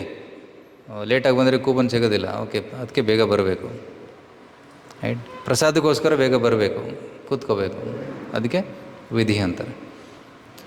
ಆದರೆ ರಾಗನೋ ಅಂತಂದ್ರೇನು? ಕ್ಲಾಸಲ್ಲಿ ಮುಖ್ಯ ವಿಷಯಗಳು ಚರ್ಚೆ ಆಗ್ತವೆ, ಪಾಯಿಂಟ್ ಮಿಸ್ ಮಾಡ್ಕೋಬಾರ್ದು, ಅದಕ್ಕೆ ಬೇಗ ಬರಬೇಕು, ಕೃಷ್ಣನ ಬಗ್ಗೆ ಕೇಳಬೇಕು, ರೈಟ್. ಅದಕ್ಕೆ ತುಂಬ ಆತುರತೆಯಿಂದ ಓಡಿ ಬರ್ತಾರೆ ಕ್ಲಾಸ್ ಕೇಳೋದಕ್ಕೆ. ಅದೇನು? ರಾಗನುಗ. ಅಂದರೆ ಅದು ನ್ಯಾಚುರಲ್ ಆಗಿಬಿಟ್ಟಿದೆ, ಆ ಒಂದು ಕೇಳುವ ಆಸೆ ಬೆಳೆದಿದೆ, ಕರೆಕ್ಟ್. ಇನಿಷಿಯಲಿ ಪ್ರಸಾದ ಸಿಗ್ತದೆ ಅದಕ್ಕೆ ಬರ್ತೀವಿ. ನೆಕ್ಸ್ಟ್ ಲೆವೆಲಲ್ಲಿ ಕ್ಲಾಸಲ್ಲಿ ಚೆನ್ನಾಗಿರ್ತದೆ, ಪ್ರಸಾದನೂ ಚೆನ್ನಾಗಿದೆ, ಬಟ್ ಕ್ಲಾಸು ಚೆನ್ನಾಗಿರ್ತದೆ. ಅದಕ್ಕೆ ಹೋಗೋಣ, ಬೇಗ ಹೋಗೋಣ, ಕ್ಲಾಸ್ ಕೇಳೋಣ. ರೈಟ್. ಸೊ ಒಮ್ಮೆ ಒಂದು ಟೆಂಪಲಲ್ಲಿ ನಗರ ಸಂಕೀರ್ತನೆ ಮಾಡ್ತಾಯಿದ್ರು. ನಗರ ಸಂಕೀರ್ತನೆಗೆ ಅಟೆಂಡೆನ್ಸ್ ಕಮ್ಮಿ ಇತ್ತು. ಬರೀ ಒಂದು 5 ಜನ 10 ಜನ ಬರ್ತಾಯಿದ್ರು. ಏನು ಮಾಡೋದು ಅಂತ ಮ್ಯಾನೇಜ್ಮೆಂಟ್ ಎಲ್ಲರೂ ಸೇರ್ಕೊಂಡು ಯೋಚನೆ ಮಾಡ್ತಾಯಿದ್ರು. ಓಕೆ, ನಾವೇನು ಮಾಡೋಣ, ಸಂಕೀರ್ತನೆ ಪ್ರಾರಂಭ ಆಗೋ ಮುಂಚೆ ಒಂದು ಜ್ಯೂಸ್ ಹೇಳೋಣ. ಅನೌನ್ಸ್ಮೆಂಟ್ ಮಾಡಿದ್ರು, ಪ್ರಾರಂಭ ಆಗೋ ಮುಂಚೆ ಜ್ಯೂಸ್ ಇರ್ತದೆ, ಅಂದರೆ ಎಂಡಲ್ಲಿ ಎಲ್ಲರಿಗೂ ಗುಲಾಬ್ ಜಾಮೂನ್ ಕೊಡ್ಲಾಗ್ತದೆ. 25 ಜನ ಬಂದರು. ಯಾವುದಕ್ಕೆ ಬಂದರು? ಕೀರ್ತನೆಗೆ ಬಂದ್ರ? ಇಲ್ಲ. ಸೊ ಜ್ಯೂಸು ಮತ್ತು ಗುಲಾಬ್ ಜಾಮೂನ್ ಸಿಗ್ತದೆ ಅಂತ ಬಂದ್ರಂತ. ಆಮೇಲೆ ಪ್ರತಿ ವಾರ ಹಂಗೆ ಕೊಡೋಕ್ಕೆ ಸ್ಟಾರ್ಟ್ ಮಾಡಿದ್ರು. ಆಮೇಲೆ ಕೆಲವು ವಾರಗಳ ನಂತರ ನಿಲ್ಲಿಸಿಬಿಟ್ರು. ಅಟೆಂಡೆನ್ಸು ಡ್ರಾಪ್ ಆಯಿತು. ಆದರೆ ಕೆಲವೊಬ್ಬರು ಕಂಟಿನ್ಯೂ ಮಾಡಿದ್ರು ಬರೋದಕ್ಕೆ. ರೈಟ್. 25 ಜನರಲ್ಲಿ ಒಂದು 15 ಜನ ಕಂಟಿನ್ಯೂ ಮಾಡಿದ್ರು ಬರೋದಕ್ಕೆ. ಯಾಕೆಂದರೆ ಅವ್ರಿಗೆ ಗೊತ್ತಾಯಿತು, ಓ ಹರಿನಾಮ ಸಂಕೀರ್ತನೆ ತುಂಬ ಚೆನ್ನಾಗಿರ್ತದೆ, ನಾವು ರಸ್ತೆಯಲ್ಲಿ ಹೋಗಿ ಕೀರ್ತನೆ ಮಾಡ್ತಾ ಭಜನೆ ಮಾಡ್ತಾ ಜನರಿಗೆ ಹರಿನಾಮವನ್ನು ಕೊಡುವ ಮಹಾಕಾರ್ಯ ಮಾಡುವ ಅವಕಾಶ ಸಿಗ್ತಾಯಿದೆ, ಜನರಿಗೆ ಪುಸ್ತಕ ಹಂಚುವ ಅವಕಾಶ ಸಿಗ್ತಾಯಿದೆ, ಜನರಿಗೆ ಪ್ರಸಾದ ಕೊಡೋ ಅವಕಾಶ ಸಿಗ್ತಾಯಿದೆ. ಅದಕ್ಕಾಗಿ ನಾವು ಈ ರೀತಿ ಸೇವೆ ಮಾಡೋಣ. ಇಂಥ ಭಾಗ್ಯ ಅಂತ ಸಿಗೋದು ತುಂಬ ಅಪರೂಪ. ಎಷ್ಟು ಜನ ನಗರ ಸಂಕೀರ್ತನೆ ಮಾಡ್ತಾರೆ? ಇಸ್ಕಾನ್ ಬಿಟ್ಟರೆ ಯಾರು ಮಾಡ್ತಾರೆ? ಕೆಲವೊಂದೆರಡು ಆರ್ಗನೈಸೇಷನ್ ಅವಾಗವಾಗ ಮಾಡ್ತಾರೆ, ಬಟ್ ಇಸ್ಕಾನ್ ಅವರು ರೆಗ್ಯುಲರ್ಲಿ ಮಾಡ್ತಾರೆ. ಕರೆಕ್ಟ್. ಇಂತಹ ಒಂದು ಮಹಾಕಾರ್ಯ. ರೈಟ್. ಚೈತನ್ಯ ಮಹಾಪ್ರಭು ನಿತ್ಯಾನಂದಪುರಿಗೆ ಹೇಳ್ತಾಯಿದ್ರು, ಪ್ರತಿ ಘರೆ ಘರೆ ಗಿಯ ಕೋರೋ ಏ ಭಿಕ್ಷಾ, ಬೋಲೋ ಕೃಷ್ಣ ಭಜೋ ಕೃಷ್ಣ ಕೊರೋ ಕೃಷ್ಣ ಶಿಕ್ಷಾ. ಪ್ರತಿಯೊಂದು ಮನೆ ಮನೆಗೆ ಹೋಗಿ ಭಿಕ್ಷೆ ಬೇಡಿ ಅಂತ ಹೇಳ್ತಾರೆ. ಏನು ಭಿಕ್ಷೆ ಬೇಡಬೇಕು? ಕೃಷ್ಣನ ನಾಮ ತಗೊಳ್ಳಿ, ಭಗವದ್ಗೀತೆ ಓದಿ, ಮತ್ತು ಅವನು ಬೋಲೋ ಕೃಷ್ಣ ಭಜೋ ಕೃಷ್ಣ, ಕೃಷ್ಣ ಪೂಜೆ ಮಾಡಿ ಅಂತ. So worship Krishna, chant Krishna's names and read Bhagavad Gita, Kaurava Krishna Shiksha. ಈ ರೀತಿ ಪ್ರತಿ ಮನೆ ಮನೆಗೆ ಹೋಗಿ ಭಿಕ್ಷೆ ಬೇಡಬೇಕಂತೆ. ಇದು ನಮ್ಮ ಕರ್ತವ್ಯ. ಅವರು ಭಿಕ್ಷೆ ಕೊಡಲಿ ಕೊಡದೇ ಇರಲಿ, ಬೇಡೋದು ನಮ್ಮ ಕರ್ತವ್ಯ. ಕೆಲವರು ಹೇಳಿದೆ, ನಾ ಹರೇ ಕೃಷ್ಣ ಹೇಳೋದಿಲ್ಲ, ಬಾಯಿಗೆ ಟೇಪ್ ಹಾಕೊಂಡ್ಬಿಟ್ಟಿರ್ತಾರೆ, ಹರೇ ಕೃಷ್ಣ ಹೇಳೋದಿಲ್ಲ. ರೈಟ್. ಒಬ್ಬ ಭಕ್ತರು ಒಬ್ಬನಿಗೆ ಹೇಳ್ತಾಯಿದ್ರು, ಹರೇ ಕೃಷ್ಣ ಹೇಳು. ಹರೇ ಕೃಷ್ಣ ಬೋಲೋ. ಹರೇ ಕೃಷ್ಣ ನೈ ಬೋಲೂಂಗ. ಫಿರ್ ಸೆ ಬೋಲು ಹರೇ ಕೃಷ್ಣ ಬೋಲು. ಹರೇ ಕೃಷ್ಣ ನೈ ಬೋಲಂಗ. ಈ ರೀತಿ ಒಂದು 5 ನಿಮಿಷ ಟೈಮ್ ಪಾಸ್ ಮಾಡೋದು. ಯಾಕಂದ್ರೆ ನಾನು ಹೇಳ್ತಾ ಇದ್ನಲ್ಲ, ಹರೇ ಕೃಷ್ಣ ನೈ ಬೋಲಂಗ ಅಂತ ಹೇಳ್ತಾ ಇದ್ದ. ಸೊ ಹೇಳಿಸ್ತಾಯಿದ್ರು. ಆ ರೀತಿ ಹೇಳ್ತಾ 5 ನಿಮಿಷ ಆಯಿತು. ಸೊ ಈ ರೀತಿ ಜನ ಭಗವಂತನ ಹೆಸರು ತೊಗೊಳೋದಕ್ಕೆ ನಾಚಿಕೆ ಮಾಡ್ತಾರೆ. ಆದರೆ ಫಿಲ್ಮಿ ಸಾಂಗ್ ಹಾಡೋದಕ್ಕೆ ನಾಚಿಕೆ ಇಲ್ಲದೆ ಡ್ಯಾನ್ಸ್ ಮಾಡ್ತಾರೆ ಫಿಲ್ಮಿ ಸಾಂಗ್. ಬೇರೆ ಸಮಯಕ್ಕೆ ಹರೇ ಕೃಷ್ಣ ಹೇಳಿದ್ರೆ ಹೇಳೋಂಗಿಲ್ಲ. ಸೊ ದಿಸ್ ಇಸ್ ದ ಏನಿದೆ, ನಮ್ಮ ಭಾರತೀಯರ ದುರ್ಗತಿ ಆಗ್ತಾಯಿದೆ. ಭಗವಂತನ ಪುಣ್ಯನಾಮವನ್ನು ತೊಗೊಳ್ಳಿಲ್ಲ ಅಂದರೆ ಏನು ತೊಗೋಬೇಕು ನಾಲಿಗೆಯಲ್ಲಿ? ಯಾವಾಗ ನಾಲಿಗೆಯಲ್ಲಿ ಭಗವಂತನ ನಾಮ ಉಚ್ಚಾರಣೆ ಮಾಡ್ತೀವಿ, ಹರೇ ಕೃಷ್ಣ ಅಂತ ಹೇಳ್ತೀವಿ, ನಾಲಿಗೆ ಪವಿತ್ರವಾಗ್ತದೆ. ರೈಟ್. ಬೇರೆ ಏನೋ ಹೇಳೋದು ಬದಲು ಭಗವಂತನ ನಾಮ ಹೇಳಿದರೆ ನಾಲಿಗೆ ಪವಿತ್ರವಾಗ್ತದೆ. ಶಾಸ್ತ್ರದಲ್ಲಿ ಹೇಳ್ತಾರೆ, ಯಾರು ಭಗವಂತನ ನಾಮವನ್ನು ಬಿಟ್ಟು ಬೇರೆ ಏನು ಮಾತಾಡ್ತಾರೆ ಅದು ಕಪ್ಪೆ ಕೂಗಿದಂಗೆ ಅಂತೆ. ಕಪ್ಪೆ ಏನು ಮಾಡ್ತದೆ? ಮಳೆಗಾಲದಲ್ಲಿ ಕುರ್ಕುರ್ರ ಅಂತ ಒದರ್ತಾ ಇರ್ತದೆ. ಹಗಲು ರಾತ್ರಿ ಒದರ್ತಾ ಇರ್ತದೆ. ಆ ಶಬ್ದ ಕೇಳಿ ಯಾರು ಬರ್ತಾರೆ? ಅವ್ರ ಫ್ರೆಂಡ್ ಬರ್ತಾನೆ. ಏನು? ಹಾವು ಬರ್ತದೆ. ರೈಟ್. ಕಪ್ಪೆ ಫ್ರೆಂಡ್ ಹಾವು ಬಂದು ನುಂಗಿ ಬಿಡ್ತದೆ. ಅದೇ ರೀತಿ ಜನರು ಕೂಡ ಕೃಷ್ಣ ಕೃಷ್ಣ ಅನ್ನೋದೇ ಸಮಯ ವ್ಯರ್ಥ ಮಾಡಿದ್ರೆ, ಕುರ್ಕುರ್ ಅಂತ ಕ್ರಿಕೆಟು, ಪಾಲಿಟಿಕ್ಸು ಅದೆಲ್ಲ ಮಾತಾಡ್ತಾ ಕೂತ್ಕೊಂಡ್ಬಿಟ್ರೆ ಏನಾಗ್ತದೆ? ಫ್ರೆಂಡ್ ಬರ್ತಾನೆ, ಮೃತ್ಯು, ಕಾಲಸರ್ಪ ಬಂದು ನುಂಗಾಗ್ತದೆ. ಮತ್ತು ಮುಂದಿನ ಜನ್ಮದಲ್ಲಿ ಬಿಸಾಗ್ತದೆ ನಮ್ಮನ್ನು, ಮತ್ತೆ ಹುಟ್ಟಿ ಬರಬೇಕು. ಸೊ ಅದಕ್ಕೆ ಭಕ್ತಿಯೋಗ ಮಾಡಬೇಕು. ಇನಿಷಿಯಲಿ ಭಕ್ತಿ ಸೇವೆ ಮಾಡೋದಕ್ಕೆ ಟೇಸ್ಟ್ ಇರಲಿಕ್ಕಿಲ್ಲ, ಆಸಕ್ತಿ ಇರಲಿಕ್ಕಿಲ್ಲ, ಆದರೂ ಮಾಡಬೇಕು, ನಿಯಮಿತವಾಗಿ ಮಾಡಬೇಕು. ಡೈಲಿ ಟೆಂಪಲ್ ದರ್ಶನ ಅಟ್ಲೀಸ್ಟ್ 1 ಬಾರಿ ಆದರೂ ದರ್ಶನ ಮಾಡೋಕ್ಕೆ ಬರಬೇಕು. ಡೈಲಿ ನಿಯಮಿತವಾಗಿ ಇಷ್ಟು ಮಾಲೆ ಜಪ ಮಾಡಬೇಕು, ಇಷ್ಟು ಸಮಯ ಕೊಡಬೇಕು ಭಗವಂತನ ಸೇವೆಗಾಗಿ. ಮತ್ತು ಭಗವದ್ಗೀತೆ ಅಟ್ಲೀಸ್ಟ್ 1 ಪುಟ ಆದರೂ ಓದಬೇಕು. ಇನ್ನೊಂದು ಜನ ಭಗವದ್ಗೀತೆ ಯಾವಾಗ ತೆಗಿತಾರೆ? ಯಾರೋ ಸತ್ತ ಮೇಲೆ ತೆಗಿತಾರೆ, ಓದೋಣ, ಅವರಿಗೆ ಪುಣ್ಯ ಸಿಗಲಿ, ಶಾಂತಿ ಸಿಗಲಿ ಅಂತ. ಇಲ್ಲ, ಪ್ರತಿನಿತ್ಯ ಓದಬೇಕು.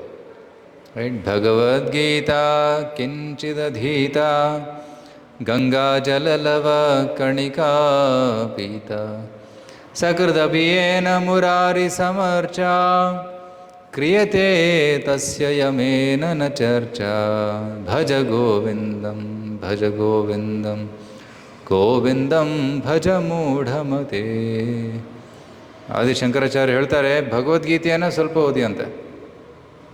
ಭಗವದ್ಗೀತಾ ಕಿಂಚಿದೀತ ಗಂಗಾಜಲಲವ ಕಣಿಕಾಪೀತ, ಒಂದು ಚೂರು ಗಂಗಾಜಲ ಚರಣಾಮೃತ ಕುಡೀರಿ ಅಂತ ಹೇಳ್ತಾರೆ.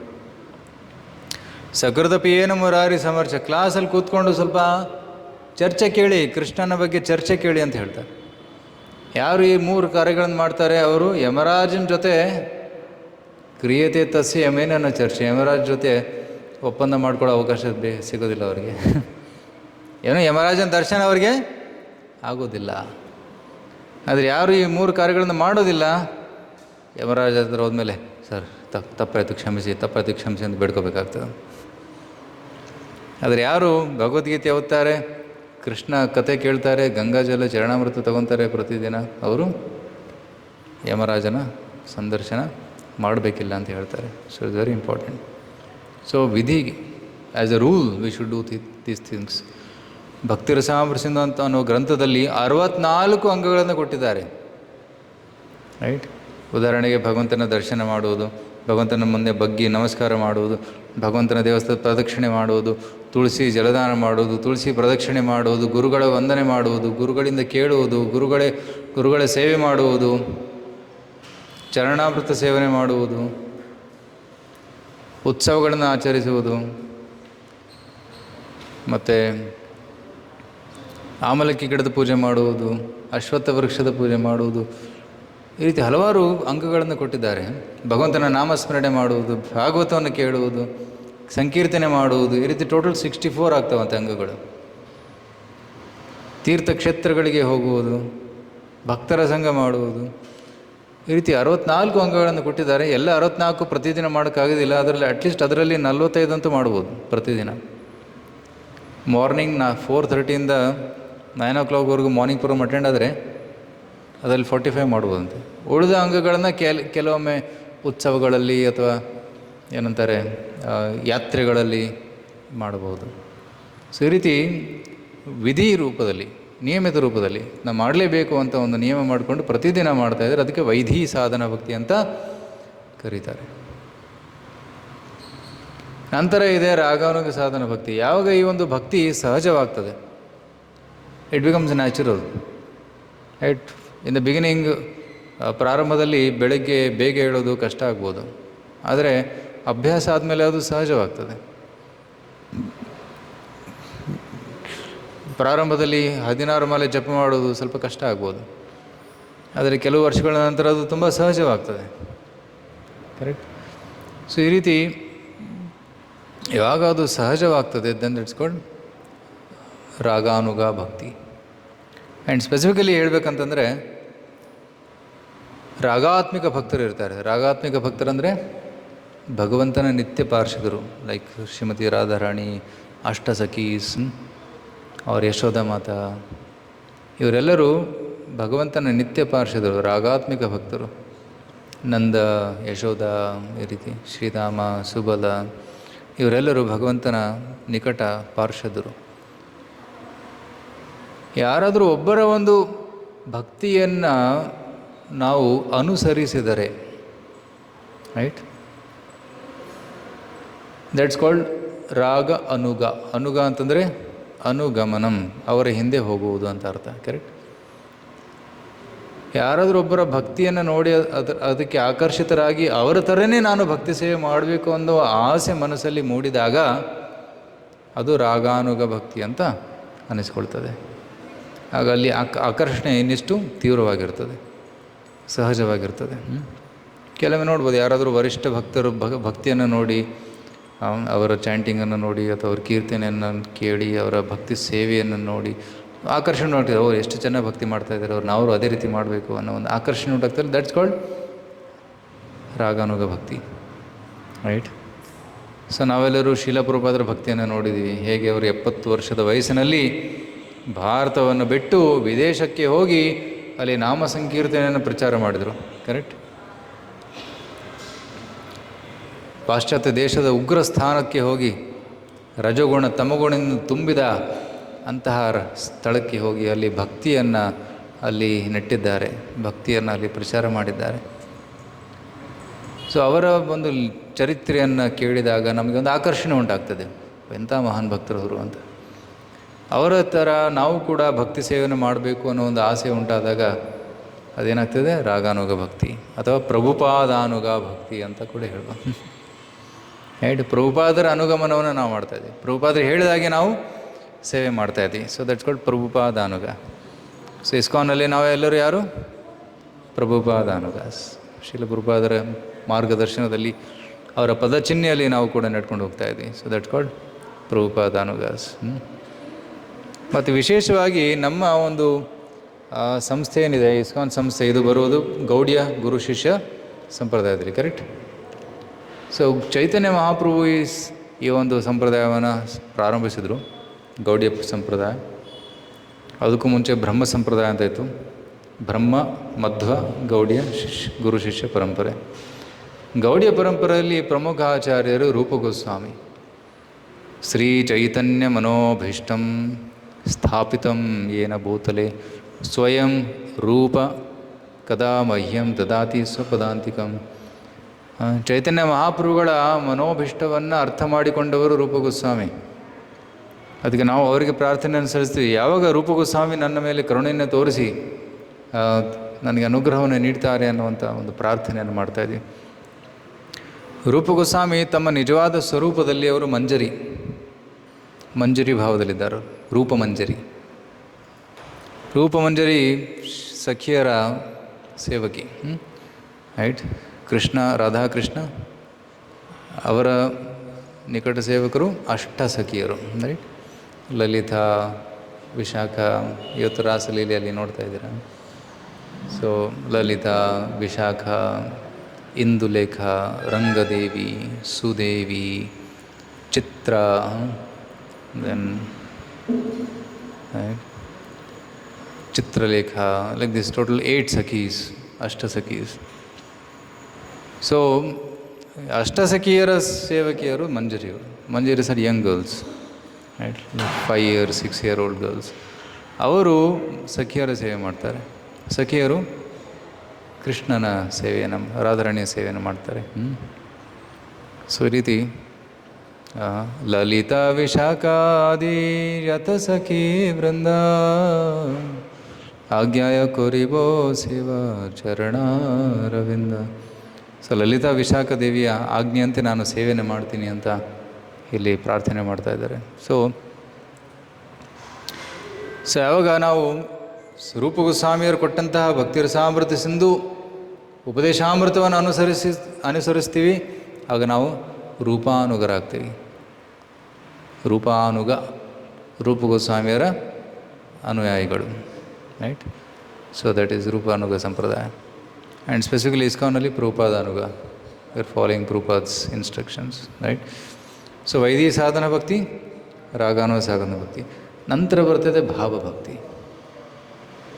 ಭಾವಭಕ್ತಿ ಅಂತಂದರೆ ಅವನ ಹೃದಯದಲ್ಲಿ ಪ್ರೇಮದ ಉದಯವಾಗ್ತಾ ಇದೆ. ಪ್ರೇಮೋದಯ ಆಗುವ ಕಾರಣದಿಂದ ಅವನ ಕಣ್ಣಲ್ಲಿ ನೀರು ಕಾಣಿಸ್ತದೆ, ರೋಮಾಂಚವಾಗ್ತದೆ, ಶರೀರ ತನ್ನ ಧ್ವನಿ ಗದ್ಗದವಾಗ್ತದೆ, ಶರೀರದಲ್ಲಿ ಕಂಪನ ಉಂಟಾಗ್ತದೆ. ಸೊ ಈ ರೀತಿ ಹಲವಾರು ಭಾವದ ಒಂದು ಲಕ್ಷಣಗಳು ಅವನ ದೇಹದಲ್ಲಿ ಕಂಡುಬರ್ತವೆ. ಅದಕ್ಕೇನಂತಾರೆ ಭಾವಭಕ್ತಿ. ಮತ್ತು ಭಾವಭಕ್ತಿಯ ಸ್ತರದಲ್ಲಿ ಒಬ್ಬ ಭಕ್ತನಿಗೆ ಭಕ್ತನು ಕೆಲವೊಂದು ಗುಣಗಳನ್ನು ತೋರಿಸ್ತಾನೆ. ವಿರಕ್ತಿ, ಇಂದ್ರತೃಪ್ತಿಯ ಒಂದು ಆಸೆಯನ್ನು ಬಿಟ್ಟಿರ್ತಾನೆ, ವಿರಕ್ತನಾಗಿರ್ತಾನೆ. ಅವ್ಯರ್ಥ ಕಾಲತ್ವಂ, ಸಮಯವನ್ನು ಒಂದು ಚೂರು ವ್ಯರ್ಥ ಮಾಡೋದಿಲ್ಲ. ಪ್ರತಿ ಕ್ಷಣ ಅವನು ಭಗವಂತನ ಸೇವೆಯಲ್ಲಿ ತೊಡಗಿರ್ತಾನೆ. ಪ್ರೀತಿಸ್ತದ್ವತ ವಸತಿ ಸ್ಥಳೇ, ಯಾವಾಗಲೂ ಭಗವಂತನ ದೇವಸ್ಥಾನದಲ್ಲಿ ಇರಬೇಕು ಅಂತ ಅವನ ಮನಸ್ಸಾಗ್ತದೆ, ಅಥವಾ ತೀರ್ಥಯಾತ್ರೆಗೆ ಹೋಗ್ಬೇಕಂತ ಮನಸ್ಸಾಗ್ತದೆ, ವೃಂದಾವನದಲ್ಲಿ ಇರಬೇಕಂತ ಮನಸ್ಸಾಗ್ತದೆ. ಪ್ರೀತಿಸ್ತದ್ವತ ವಸತಿ ಸ್ಥಳೇ ನಾಮಗಾನೇ ಸದಾ ರುಚಿ, ಯಾವಾಗಲೂ ನಾಲ್ಗೆಯಲ್ಲಿ ಹರೇ ಕೃಷ್ಣ ಹರೇ ಕೃಷ್ಣ, ನಾಮಗಾನೇ ಸದಾ ರುಚಿ, ಯಾವಾಗಲೂ ಹರೇ ಕೃಷ್ಣ ಹೇಳ್ತಾ ಇರ್ತಾನೆ. ಶಾಂತಿ ಈಸ್ ಪೀಸ್ಫುಲ್. ಈ ರೀತಿ ಹಲವಾರು ಗುಣಲಕ್ಷಣಗಳು ಶುದ್ಧ ಭಕ್ತರಲ್ಲಿ ನಾವು ಕಾಣಬಹುದಾಗಿದೆ. ಸೊ ಈ ರೀತಿ ಭಾವಭಕ್ತಿ. ನಂತರ ಬರ್ತದೆ ಪ್ರೇಮ ಭಕ್ತಿ. ಪ್ರೇಮ ಭಕ್ತಿ ಅಂತಂದ್ರೆ ಏನು? ಸಾಕ್ಷಾತ್ ಭಗವಂತನ ದರ್ಶನವಾಗುವ ಒಂದು ಹಂತದು. ಈ face to face he sees Krishna, ಅದು ಪ್ರೇಮ ಭಕ್ತಿ. ಕೃಷ್ಣ ಅವನಿಗೆ ಪ್ರಕಟನಾಗ್ತಾನೆ. ರೈಟ್. ಕೆಲವು ಜನ ಹೇಳ್ತಾರೆ, ಪ್ರಭುಜಿ ಕೃಷ್ಣ ನನ್ನ ಕನಸಲ್ಲಿ ಬಂದ, ಕೃಷ್ಣ ನನ್ನ ತಲೆ ಮುಟ್ಟಿದ. ಓ ಆಯಿತು, ಕನಸಲ್ಲೇ ಇಟ್ಕೋ ಅದನ್ನು. ರೈಟ್. ಆದರೆ ಕನಸು ಮುರಿದ ಮೇಲೆ ಬೆಳಿಗ್ಗೆ ಆದಮೇಲೆ ಟಿ ವಿ ನೋಡ್ತಾ ಇದ್ದೇನೆ. ಓಕೆ, ಸೊ ಈಸ್ ಇಟ್ ಪ್ರೇಮ? ಅದೇನೋದು ಕನಸೇ ಆಯಿತು. ಸೊ ನಿಜವಾದ ಪ್ರೇಮಿ ಭಕ್ತ ಅಂತಂದರೆ ಯಾವಾಗಲೂ ಕೃಷ್ಣನನ್ನೇ ಕಾಣ್ತಾನೆ, ಎಲ್ಲ ಕಡೆ ಅವನು ಕೃಷ್ಣನನ್ನೇ ನೋಡ್ತಾನೆ. ದ್ಯಾಟ್ ಇಸ್ ಪ್ರೇಮಿ ಭಕ್ತ. ಶಿಲ ಪ್ರಭುಪಾದರಂಥ ಭಕ್ತರು ಕೃಷ್ಣನನ್ನು ಬಿಟ್ಟು ಮತ್ತೇನೋ ನೋಡ್ತಾ ಇರಲಿಲ್ಲ. ಯಾವುದೇ ಒಂದು ವಸ್ತುವನ್ನು ಕಂಡರೂ ಕೂಡ ಅದನ್ನು ಕೃಷ್ಣನ ಸೇವೆಯಲ್ಲಿ ಹೇಗೆ ಬಳಸೋದು ಅಂತ ಅವರು ಯೋಚನೆ ಮಾಡ್ತಾಯಿದ್ರು, ಹೊರತಾಗಿ ಅದನ್ನು ಇಂದ್ರ ತೃಪ್ತಿಗೋಸ್ಕರ ಬಳಸಬೇಕಂತ ಯೋಚನೆ ಮಾಡ್ತಾ ಇರಲಿಲ್ಲ. ಆದರೆ ಸಾಮಾನ್ಯ ಭಕ್ತರು ಯಾವುದಾದ್ರೂ ವಸ್ತು ನೋಡಿದರೆ, ಓ ಚೆನ್ನಾಗಿದೆ ತೊಗೊಳ್ಳೋಣ, ಎಂಜಾಯ್ ಮಾಡೋಣ ಅಂತ. ಹೊಸ car, okay will go, Mysuru ಹೋಗಿ ಬರೋಣ. ಇಲ್ಲ. ಸೊ ಶುದ್ಧ ಭಕ್ತರಿಗೆ ಇಂದ್ರ ತೃಪ್ತಿಯ ಒಂದು ಆಲೋಚನೆ ಬರೋದೇ ಇಲ್ಲ. ಏನನ್ನು ನೋಡಿದರೂ ಕೂಡ ಅವರು ಕೃಷ್ಣನ ಸೇವೆಯಲ್ಲಿ ಬಳಸಬೇಕು ಅಂತ ಒಂದು ಯೋಚನೆ ಅವ್ರ ಮನಸ್ಸಲ್ಲಿ ಬರ್ತದೆ. ಅದು ಪ್ರೇಮದ ಸ್ತರ. ಸ್ಥಾವರ ಜಂಗಮ ದೇಖಿ ನಾದೇಕಿ ತಾರ ಮೂರ್ತಿ ಸರ್ವತ್ರ ಹಯ ಇಷ್ಟದೇವ ಸ್ಫೂರ್ತಿ. ಸ್ಥಾವರ ವಸ್ತು ಆಗಲಿ ಅಥವಾ ಜಂಗಮ ವಸ್ತು ಆಗಲಿ, ಯಾವುದನ್ನೇ ನೋಡಿದರೂ ಆ ವಸ್ತುವಿನ ಆಕಾರವನ್ನು ನೋಡಿದಿಲ್ಲ ಅವರು, ಅಲ್ಲಿ ಕೃಷ್ಣನನ್ನು ನೋಡ್ತಾರೆ, ಇಷ್ಟ ದೇವನನ್ನು ನೋಡ್ತಾರೆ. ಅದು ಪ್ರೇಮದ ಸ್ತರ. ಸೊ ದೇವಹೂತಿ ತಾಯಿಗೆ ಕಪಿಲರು ಈ ಒಂದು ತತ್ವವನ್ನು ವಿವರಿಸ್ತಾ ಇದ್ದಾರೆ. ಮುಖ್ಯವಾಗಿ 1-2 ಶ್ಲೋಕವನ್ನು ನೋಡೋಣ. ಶ್ರೀ ಭಗವಾನುವಾಚ, ಇದು 32ನೇ ಶ್ಲೋಕ. ದೇವಾನಾಂ ಗುಣಲಿಂಗಾನಾಂ ಆನುಶ್ರಾವಿಕ ಕರ್ಮಣಾಂ ಸತ್ವೈವೈಕಮನಸೋ ವೃತ್ತಿ ಸ್ವಾಭಾವಿಕೀತುಯಾ ಅನಿಮಿತ್ತಾ ಭಗವತಿ ಭಕ್ತಿ ಸಿದ್ಧೇರ್ಗರೀಯಸಿ. ಇಲ್ಲಿ ಹೇಳ್ತಾರೆ, ಫಸ್ಟ್ ನಾವು ಇಂದ್ರಿಯಗಳನ್ನು ಭಗವಂತನ ಸೇವೆಯಲ್ಲಿ ತೊಡಗಿಸಬೇಕು. ಇಂದ್ರಿಯಗಳು ದೇವತೆಗಳ ಸಾಂಕೇತಿಕ ಪ್ರತಿನಿಧಿಗಳಾಗಿವೆ. ಸೊ ಎಲ್ಲ ಇಂದ್ರಿಯಗಳು ದೇವತೆಗಳ ಪ್ರತಿನಿಧಿಗಳು. ಕೈ ಇಂದ್ರನ ಪ್ರತಿನಿಧಿ, ಕಣ್ಣು ಸೂರ್ಯನ ಪ್ರತಿನಿಧಿ, ರೈಟ್. ಕಿವಿಗಳು ದಿಗ್ದೇವಕರ ಪ್ರತಿನಿಧಿ, ಮೂಗು ಅಶ್ವಿನಿ ಕುಮಾರರು, ಮಾತು ಅಗ್ನಿ, ನಾಲಿಗೆ ವರುಣ. ಸೊ ಈ ರೀತಿ ಎಲ್ಲ ಇಂದ್ರಿಯಗಳು ಮತ್ತು ಇಂದ್ರಿಯಗಳ ಒಂದು ಕರ್ತವ್ಯ ಏನಿದೆ ಅದೆಲ್ಲ ದೇವತೆಗಳ ಪ್ರತಿನಿಧಿ. ಅದನ್ನೆಲ್ಲ ನಾವು ಭಗವಂತನ ಸೇವೆಯಲ್ಲಿ ತೊಡಗಿಸಬೇಕು. ವೈದಿಕ ವಿಧಿಗಳ ನಿರ್ದೇಶನದಡಿಯಲ್ಲಿ ಕೆಲಸ ಮಾಡುವುದೇ ಅವುಗಳ ಸಹಜ ವೃತ್ತಿಯಾಗಿದೆ. ಇಂದ್ರಿಯಗಳು ದೇವತೆಗಳ ಪ್ರತಿನಿಧಿಗಳಾದಂತೆ ಮನಸ್ಸು ದೇವೋತ್ತಮ ಪರಮಪುರುಷನ ಪ್ರತಿನಿಧಿಯಾಗಿದೆ. ಸೇವೆ ಮಾಡುವುದೇ ಮನಸ್ಸಿನ ಸಹಜ ಕರ್ತವ್ಯ. ಆ ಸೇವೆ ಮನೋಭಾವವು ದೇವೋತ್ತಮ ಪುರುಷನ ಭಕ್ತಿ ಸೇವೆಯಲ್ಲಿ ಯಾವುದೇ ಪ್ರಚೋದನೆ ಇಲ್ಲದೆ ನಿರತವಾದಾಗ ಮುಕ್ತಿಗಿಂತ ಅದೆಷ್ಟೋ ಪಾಲು ಉತ್ತಮವಾದದ್ದು ಆಗಿರುತ್ತದೆ. ಸೊ ಮುಖ್ಯವಾಗಿ ಇಂದ್ರಿಯಗಳನ್ನು ಮತ್ತು ಮನಸ್ಸನ್ನು ಭಗವಂತನ ಸೇವೆಯಲ್ಲಿ ತೊಡಗಿಸಬೇಕು. ದೇವಾನಾಂ ಗುಣಲಿಂಗಾನಾಂ, ಗುಣಲಿಂಗಗಳು ಅಂತಂದರೆ ಇಂದ್ರಿಯಗಳು. ಆನುಶ್ರಾವಿಕ ಕರ್ಮಣಾಂ, ಆನುಶ್ರಾವಿಕ ಕರ್ಮಣ ವೇದಗಳಲ್ಲಿ ಯಾವ ರೀತಿ ಹೇಳಿದೆ ಆ ರೀತಿ ಅದನ್ನು ಕರ್ಮದಲ್ಲಿ ತೊಡಗಿಸುವುದು.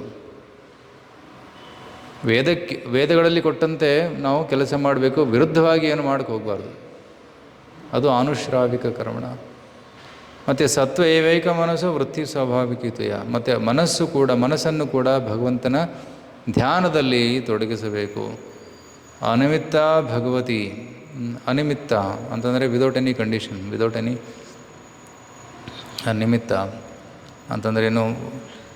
ಸೊ ಹೈತುಕಿ ಭಕ್ತಿ, ಅಹೈತುಕಿ ಭಕ್ತಿ ಅಂತ ಹೇಳಲಾಗ್ತದೆ. ಅಹೈತುಕಿ ಭಕ್ತಿ ಅಂತಂದರೆ ಭಕ್ತಿ ಯಾಕೆ ಮಾಡ್ತೀವಿ? ಭಗವಂತನ ಸಂತುಷ್ಟಿಗೋಸ್ಕರ ಮಾಡ್ತಾಯಿದ್ದೀವಿ, ಅದು ಅಹೈತುಕಿ. ಆದರೆ ಏನಾದರೂ ಒಂದು ಕಾರಣ ಇಟ್ಕೊಂಡು ಬಂದರೆ ಅದು ಹೈತುಕಿ ಭಕ್ತಿ ಆಗ್ತದೆ. ಓ ನನಗೆ ಜಾಬ್ ಸಿಕ್ಕಿಲ್ಲ, ಹೋಗಿ ಬಂದು ಭಗವಂತನ ಪ್ರಾರ್ಥನೆ ಮಾಡೋದು. ಓ ಮಕ್ಕಳಾಗಿಲ್ಲ, ಮಕ್ಕಳು ಬೇಕು ಅಂತ ಪ್ರಾರ್ಥನೆ ಮಾಡೋದು. ಏನೋ ಹೇತು ಇಟ್ಕೊಂಡು ಬಂದಿರ್ತೀವಿ.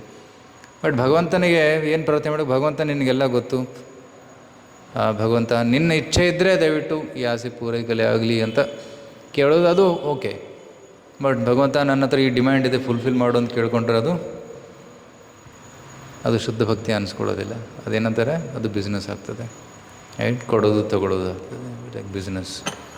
ರೈಟ್. ಸೊ ಭಗವಂತನಿಗೆ ನಮ್ಮ ತೊಂದರೆಗಳೆಲ್ಲ ಗೊತ್ತು. ಆದರೆ ನಾವು ಭಗವಂತನ ಹತ್ರ ಆ ತೊಂದರೆಗಳ ಪರಿಹಾರ ಕೇಳ್ಕೊಳ್ಳೋದಕ್ಕೆ ಬರಬಾರ್ದು, ಭಗವಂತನ ಸೇವೆ ಮಾಡೋದಕ್ಕೆ ಬರಬೇಕು. ಸೇವೆ ಮಾಡಿದಾಗ ಆಟೋಮೆಟಿಕಲಿ ಆ ಪರಿಹಾರ ಕೂಡ ಸಿಕ್ಬಿಡ್ತದೆ. ಭಕ್ತಿ ಸಿದ್ಧೇರ್ಗರಿಯಸಿ. ರೈಟ್.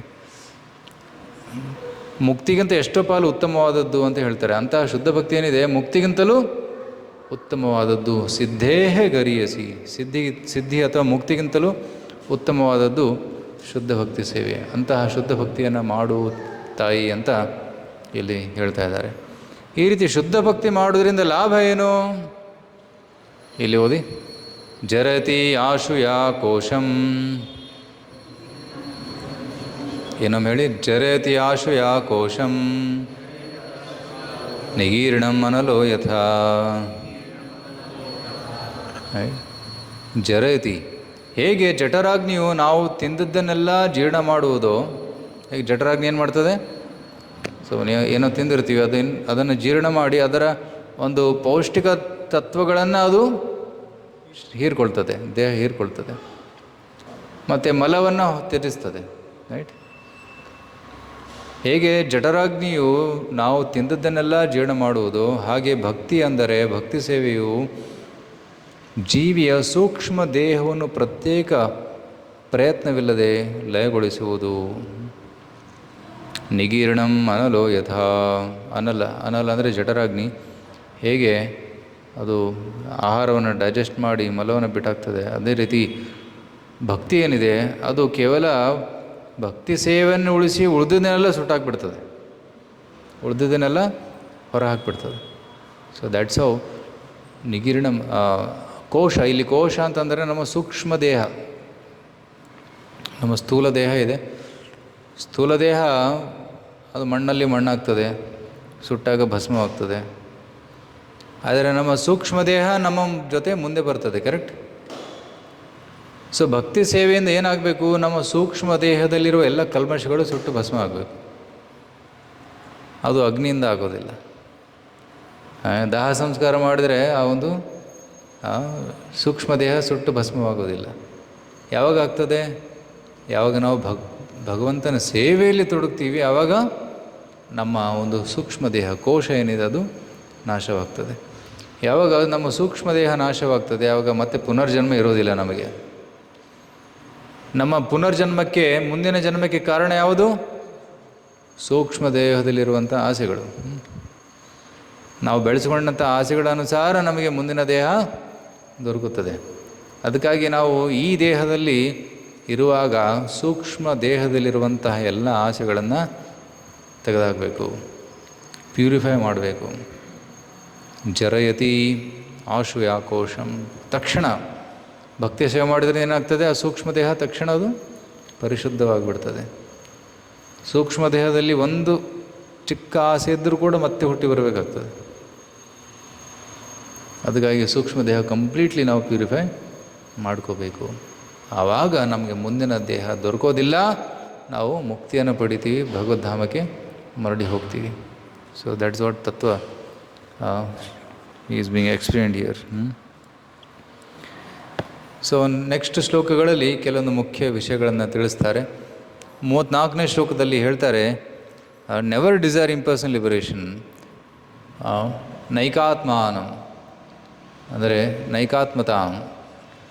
ನಾನು ಭಗವಂತನ ಜೊತೆ ಒಂದಾಗೋದಿಲ್ಲ, ನಾನು ಭಗವಂತನ ಸೇವಕನಾಗ್ತೀನಿ. ಈ ಒಂದು ತತ್ವವನ್ನು ವರ್ಣನೆ ಮಾಡ್ತಾರೆ. ಮತ್ಪಾದ ಸೇವಾಭಿರತಃ, ಯಾವಾಗಲೂ ನನ್ನ ಸೇವೆಯಲ್ಲಿ ತೊಡಗಬೇಕು. ಸಭಾಜಯಂತೆ ಮಮ ಪೌರುಷಾಣಿ, ಭಕ್ತರು ಎಲ್ಲ ಸೇರಿಕೊಂಡು ಮಮ ಪೌರುಷಾಣಿ, ನಾನು ಮಾಡಿದಂತಹ ಲೀಲೆಗಳನ್ನು ಸ್ಮರಣೆ ಮಾಡ್ತಾರೆ ಅಂತ ಇಲ್ಲಿ ಹೇಳ್ತಾರೆ. ಇದು ಇನ್ನೊಂದು ಸುಂದರವಾದ ಶ್ಲೋಕವನ್ನು ಇಲ್ಲಿ ಹೇಳ್ತಾರೆ. ದಯವಿಟ್ಟು ಎಲ್ಲರೂ ಹೇಳಿ. ಪಶ್ಯಂತಿ ತೇ ಮೇ ರುಚಿರಾಣ್ಯಂಬ ಸಂತಹ ಪ್ರಸನ್ನ ವಕ್ತಾರುಣಲೋಚನಾನಿ ರೂಪಾಣಿ ದಿವ್ಯಾನಿ ವರಪ್ರದಾನಿ ಸಾಕಂ ವಾಚಂ ಸ್ಪೃಹಣೀಯಾಂ ವದಂತಿ.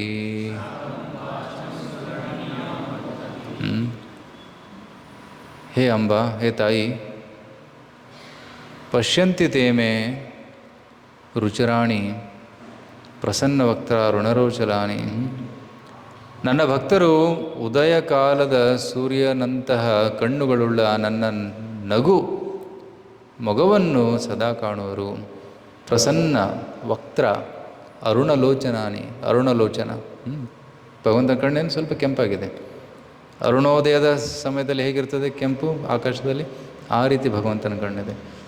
ಸೊ ಪಶ್ಯಂತಿ, ಭಕ್ತರು ಸದೈವ ನನ್ನ ಪ್ರಸನ್ನವಾದ ಮುಖವನ್ನು ನೋಡ್ತಾ ಇರ್ತಾರೆ. ರೂಪಾಣಿ ದಿವ್ಯಾನಿ ವರಪ್ರದಾನಿ. ಭಗವಂತನ ರೂಪ ಹೇಗಿದೆ? ವರಪ್ರದಾನಿ, ವರವನ್ನು ಕೊಡುತ್ತದೆ. ಅವರು ವರಪ್ರದವಾದ ನನ್ನ ನಾನಾ ದಿವ್ಯ ರೂಪಗಳನ್ನು ಕಾಣಲು ಬಯಸುತ್ತಾರೆ. ಅವರು ನನ್ನೊಂದಿಗೆ ಹಿತವಾಗಿ ಮಾತನ್ನು ಆಡುವರು. ಸಾಕಂ ವಾಚಂ ಸ್ಪೃಹಣೀಯಾಂ ವದಂತಿ. ಭಗವಂತನ ಜೊತೆ ಮಾತಾಡ್ತಾರೆ. ಯಾವುದಾದ್ರು ಉದಾಹರಣೆ ಇದೆಯಾ? ಭಕ್ತನು ಭಗವಂತನ ವಿಗ್ರಹ ಜೊತೆ ಮಾತಾಡುವ ಉದಾಹರಣೆ? ಎಸ್, ಓಕೆ, ಹಾಂ, ಓಕೆ, ಮೀರಾಬಾಯಿ ಮಾತಾಡ್ತಿದ್ರು. ಓಕೆ,